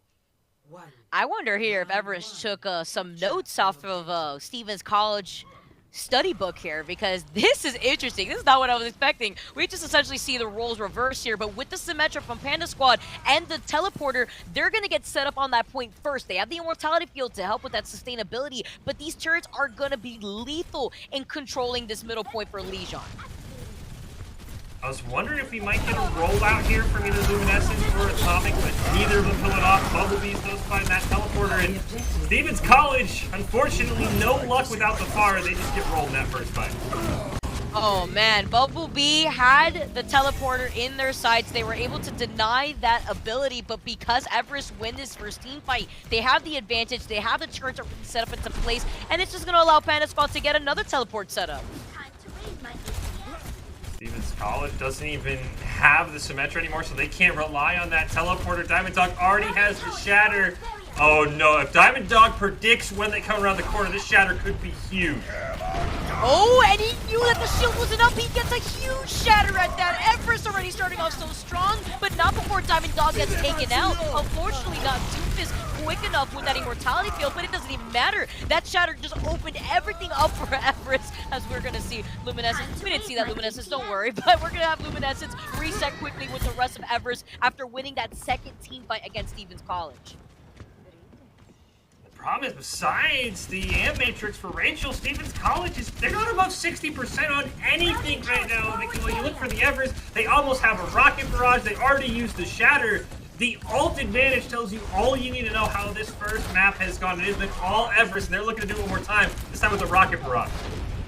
Imagine, they have the photon barrier right now too, so they're going to create so much of that space. They're going to enable Judge to go in for a flank, to go in for that Rocket Barrage. You got to keep your eyes to the skies. If Stevens College can't even get through this white room, look at Judge though in that flanking position. He doesn't even need to utilize the Rocket Barrage. They're going to hold on to that because Stevens College gets wiped out in an Everest sandwich that you currently have Panda Squad making for the rest of the team.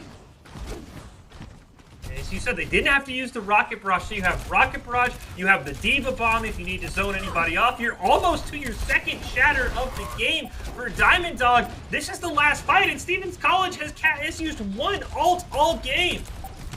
They just have not been able to have any ability to get in. Those turrets also putting in so much damage, but the Diva Bomb coming in from Chum is fun. Everest just do not know when to put their foot on the brakes because Stevens College couldn't even put a toe on the points. They don't even get to flip the point once, and Everest take the first round 0 to 100. I'm curious if Stevens College will maybe try and change something up. I don't know if Atomic on the support was the right call. Again, as you said, though, maybe taking notes, realizing we can't even play the Pharah against this team. It would have been interesting to see the Pharah versus Pharah with Judge and Atomic going at it. But I'm very curious because Mango now on that DPS, it kind of throws me for a loop because I don't know what to expect for Stevens College because we haven't seen this comp so far because, again, this is a new team. I'm curious if maybe they overthought themselves just a little bit.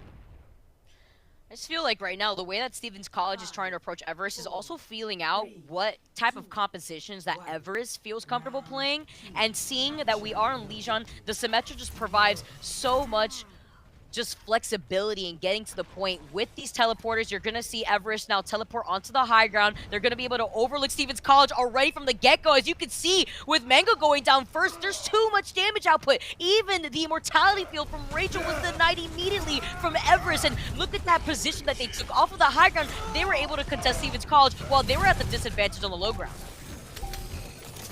Now the Everest, they force a swap for Mango onto the Cassidy. You can just see the ult percent. I mean, you still have people in single digits for Stevens College. Everyone for the Everest up above 25%. And now they can kind of just hold this close door and force Stevens College to get creative as they get another pick right away.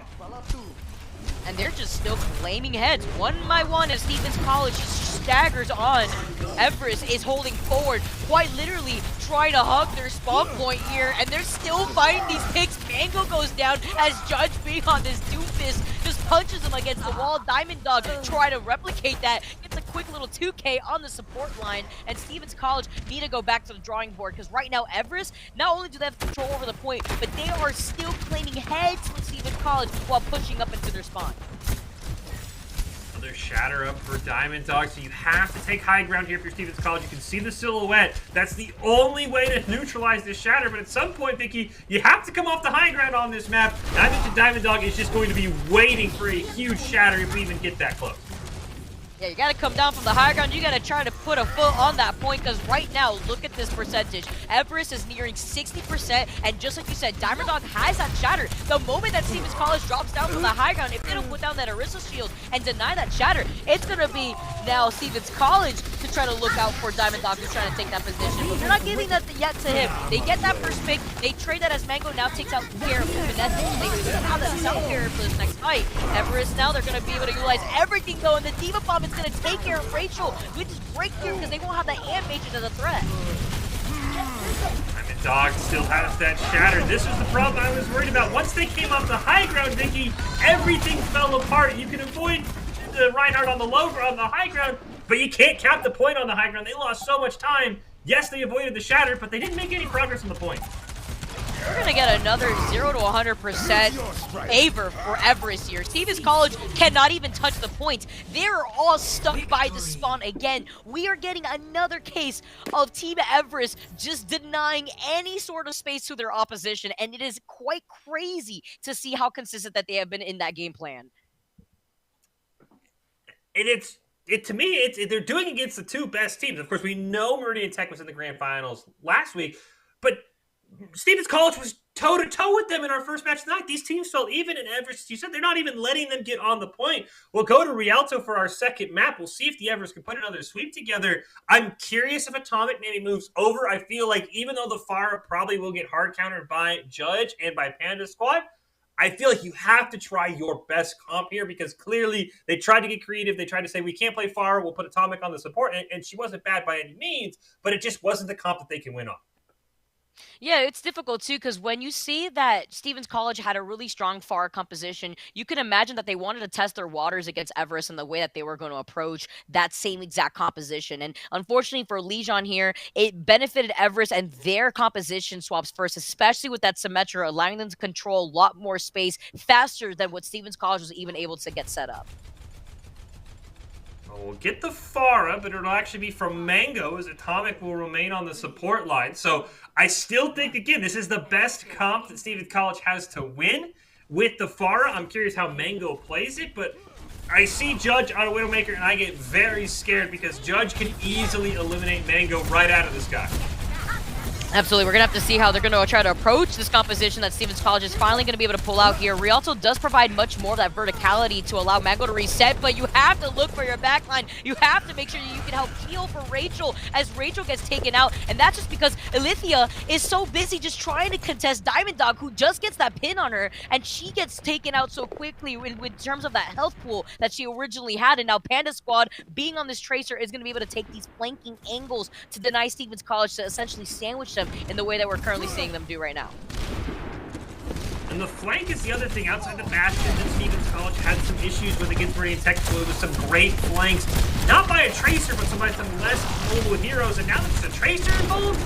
Oh man, you gotta watch out. As you said, they're just busy trying to cover 8 different angles all at the same time.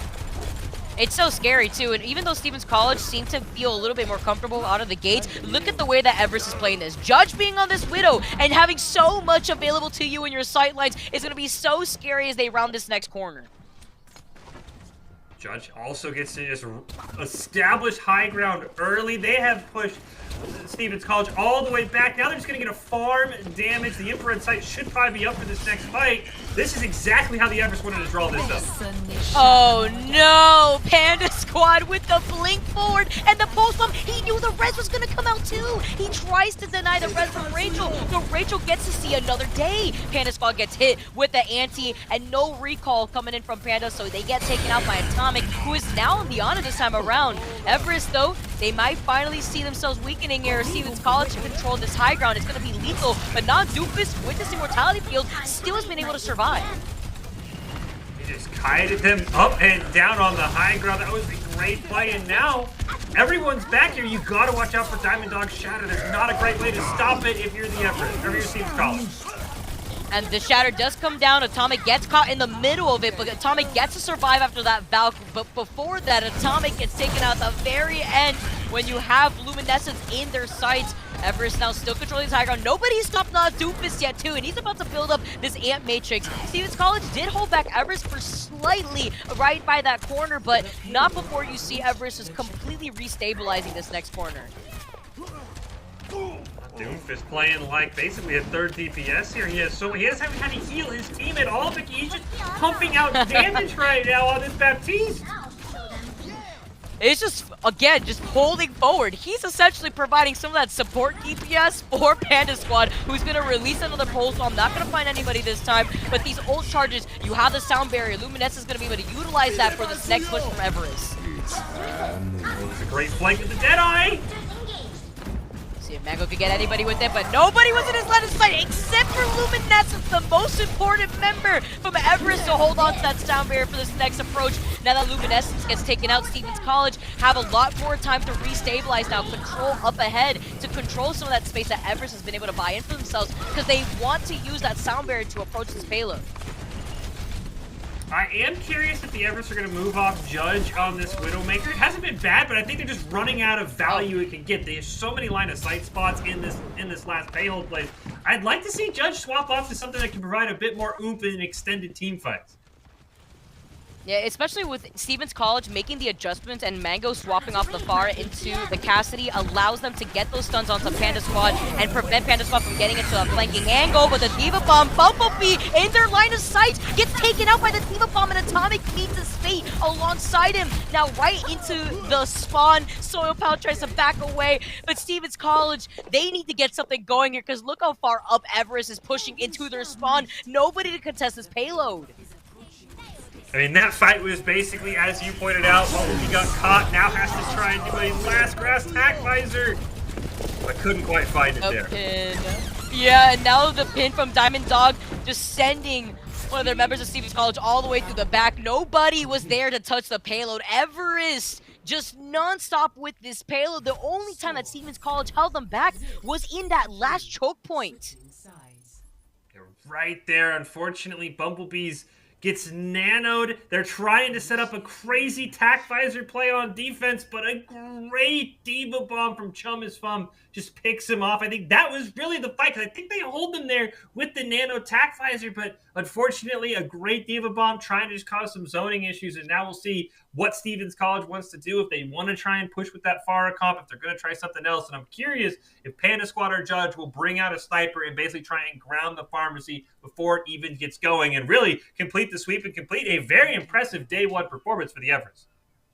Yeah, we've been also hyping up Everest for all the right reasons. I mean, this is a team right now that has just been so consistent. Will they win a back-to-back Rumbles just to kick off this winter season? I mean, at the moment, that's exactly what it's looking like. But we have to highlight the adjustments that we had seen from Stevens College at the very end there. With Mango swapping over to the Cassidy, it was there so that way they could utilize that tool to prevent Everest from taking these flanking angles that they were able to build up with Panda Squad. And in that, try to deny that momentum that Everest was able to build up. But at the very end, in that last choke point, with Diamond Dog also taking a really nice position with that Shatter, it was so difficult for Stevens College to encapsulate Everest at the very end there. Now, Stevens College, though, they're the ones coming out of the gates. They're the ones on the attack, so they have to break through the defense that Everest is going to be able to build up.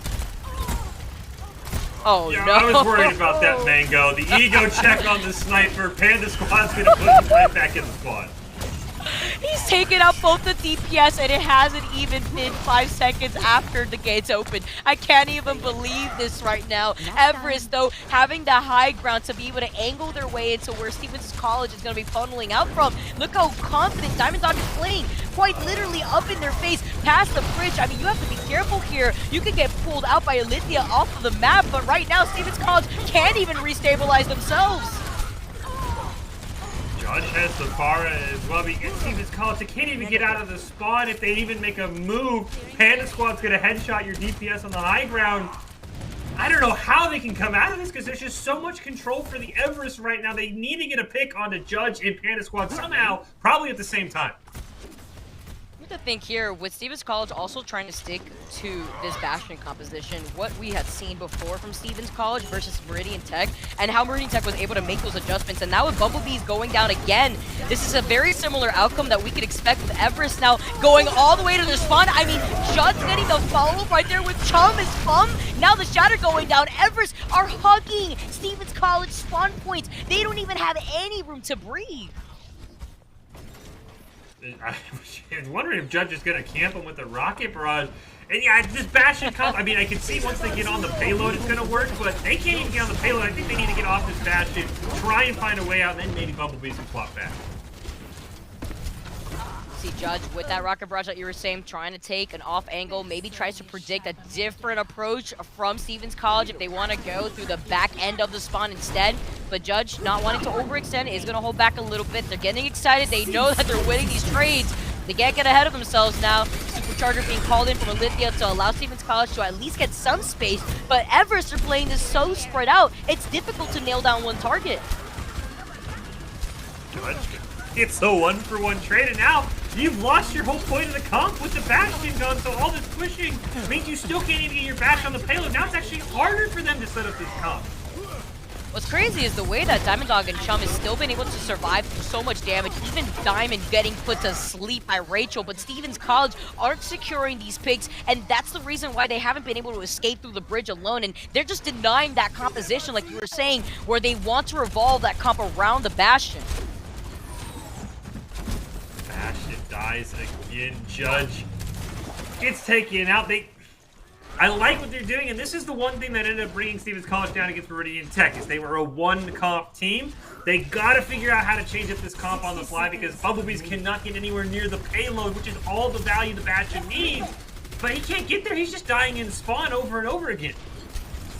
Again, you're just trying something over and over again and not finding any rewards for it. Even the anti-hitting onto Luminescence, you can't push in if that DPS, the one trick that you're trying to pull up your sleeve, is not working. It's not granting you the space that you want. The Shatter on top of that, putting in so much pressure, but Alithia, with that hole, is going to be able to just deny any of that space. Here comes a Rocket Barrage, though, the flanking Rocket Barrage. They deny that, though, as you see Soypao finally isolate Judge in the skies, but not before it's met Mango right head on. Mango makes that quick swap, and I like the swap a lot better because now Mango can help go in from these flanking positions and stop Everest from getting onto this high ground.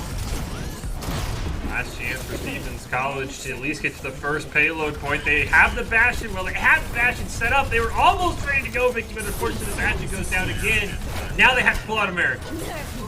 You can see here with some of those adjustments that Everest has made, how they've been able to synergize with one another. Panda gets another pick though off of Rachel. That's one of the supports down, only leaving Atomic to keep the rest of Stevens College alive. They don't have time left. Overtime taking away from Stevens College, and it's only Bumblebees coming out of the spawn points. Everest fully denies Stevens College from even getting to the first point. The Everest looking strong once again. They are absolutely popping off. The Everest pick up the win here. They move to 2-0 again. We'll see if they can go back to back in our grand finals next week. But they are looking so strong right now, Vicky, and I have to say, I mean, Stevens College and Meridian Tech look like our two best teams. I mean, again, we'll see the Monsoons and Fire Islands next week in our Rumble when we wrap up the group stage. But, I mean, do you have any advice you can give these teams to be able to take down the Everests? The giants that are the Everest, I mean, isolating a lot of those heavy hitters like Panda Squad could be a good start because you're taking out the foundation from what Everest is really building up on. But I really like the adjustments that Everest have had because even in those situations, you could see the way that Everest is approaching each new matchup differently. Even with Stevens College coming out of the gates with a Far on their own, with even the Symmetra, depending on the maps that we were going to go to first. I love the way they played Legion, but a lot of the strength from Everest lies in the way that they open up a lot of these games. They gain that momentum quickly and they try to stay with that momentum. And I feel like a lot of their opposition fails to try to take some of that control back. So maybe trying to break that foundation could be a good start in trying to dethrone Everest.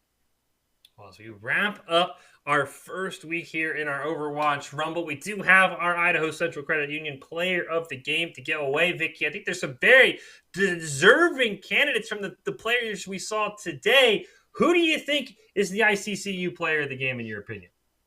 I gotta say, Panda Squad, absolutely. With the way that Panda Squad was able to put in so much work. Of course, we saw the synergy from the rest of the team enabling Panda Squad, but landing those shots, shot after shot, especially in that series against Meridian Tech, where we saw them on Junkertown, we have to highlight this player as being a mainstay here. Yeah, I thought Panda Squad, and I mean, they didn't get the win, but I have to say that first map, that first series we had between Stevens College and Meridian Technical, I got to shout out Atomic, because Atomic really put Stevens College on the map. And I mean, really, it was Atomic and everybody else. And they had some great backup from Mango and Rachel, who were kind of alternating in the Mercy part of the pharmacy. But I think you're right. Panda Squad deserves it, but I can't go without giving a shout out to Atomic, because they were so impressive. And they made Stevens College look like a much better team in that first series than when they were moved to the support role. And I think it was for good reason, because the Everest would have denied everything they wanted to do on the Farah, and it probably would have ruined the good taste I had in my mouth. But I thought they were so impressive. We'll have to see if who we pick is the correct choice. But I have to say, you're right. Panda Squad, they put on a clinic on how to basically 1v6 as a Hanzo towards the end of Junkertown. Yeah, that was really fantastic too. Just the way that they were able to play, but also looking at the way that first went down, that first series with Stevens College just put in so much work. And speaking of that first series, it'll actually be Soup who's the player of the game. And I will say, Soup was the driving force behind getting Meridian Technical into this series, right? They had so many great Deadeyes. They didn't even win control with all of his great Deadeyes, but I thought Soup really started getting this team on the map, and then once Soup was established, Burning and Big Boofus could kind of come around and help the team. But I will say, Soup was incredibly impressive for Meridian Technical in their first series in particular. And what was super important coming in from Soup was the adjustment that they made out of the gates when they saw that Stevens College composition really did revolve around the Farah. The quick swap over to the McCree, even after losing that first fight, was so important, because it goes back towards what we were talking about before, that Everest has such a big strength in, and it's building up that early game momentum. So Meridian now are able to do exactly the same thing, but to Stevens College in that first series. Player of the game brought to you by Idaho Central Credit Union. He believes a great player makes the team more successful, just like Idaho Central's helping members achieve financial success. Soup is your Idaho Central Credit Union player of the game for tonight's part of the Rumble. Well, congratulations to all of our teams on a very exciting first night of our Week 3 Rumble. The Everest looking strong as ever, but this new team, our Stevens College team, they are looking really good. They forced Meridian Technical to the brink, and then they ran into the buzzsaw that is the Everest, and you have to wonder if anyone can slow them down. Who will advance to the grand finals next week? Make sure you join us February 22nd for our thrilling Week 3 Rumble conclusion at 6 p.m. EST right here on the Boise State Twitch channel. We'll close out with the top 5 presented by the Idaho Army National Guard, who invites you to take your impressive critical thinking skills into real time. More than 10 jobs offering you a $20,000 bonus and career choice paid for. The Idaho Army National Guard is one of the best teams out here. Here are your top 5, and we'll see you next week to crown a grand finals champion.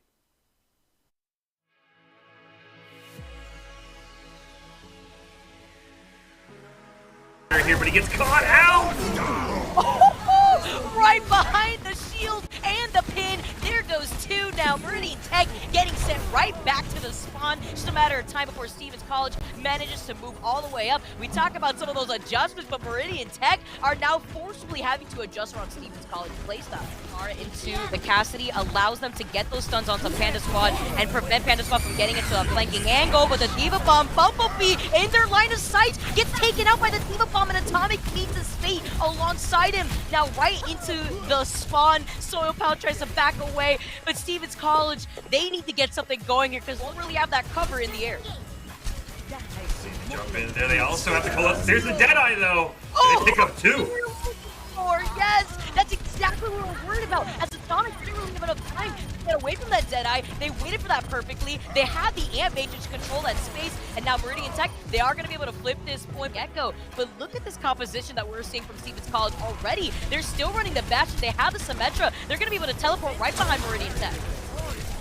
Oh, is that a 6-man ante?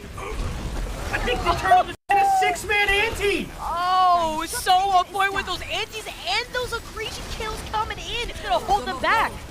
Oh, all eyes on Soup. Does he get a big Deadeye? It starts with a huge stun on Atomic. Can he win this map with a Deadeye? Oh, the Deadeye right. You were talking about Soup Fish. You were talking about Soup for a reason. You have to track where Soup is or else his Deadeye is going to wipe your entire support line.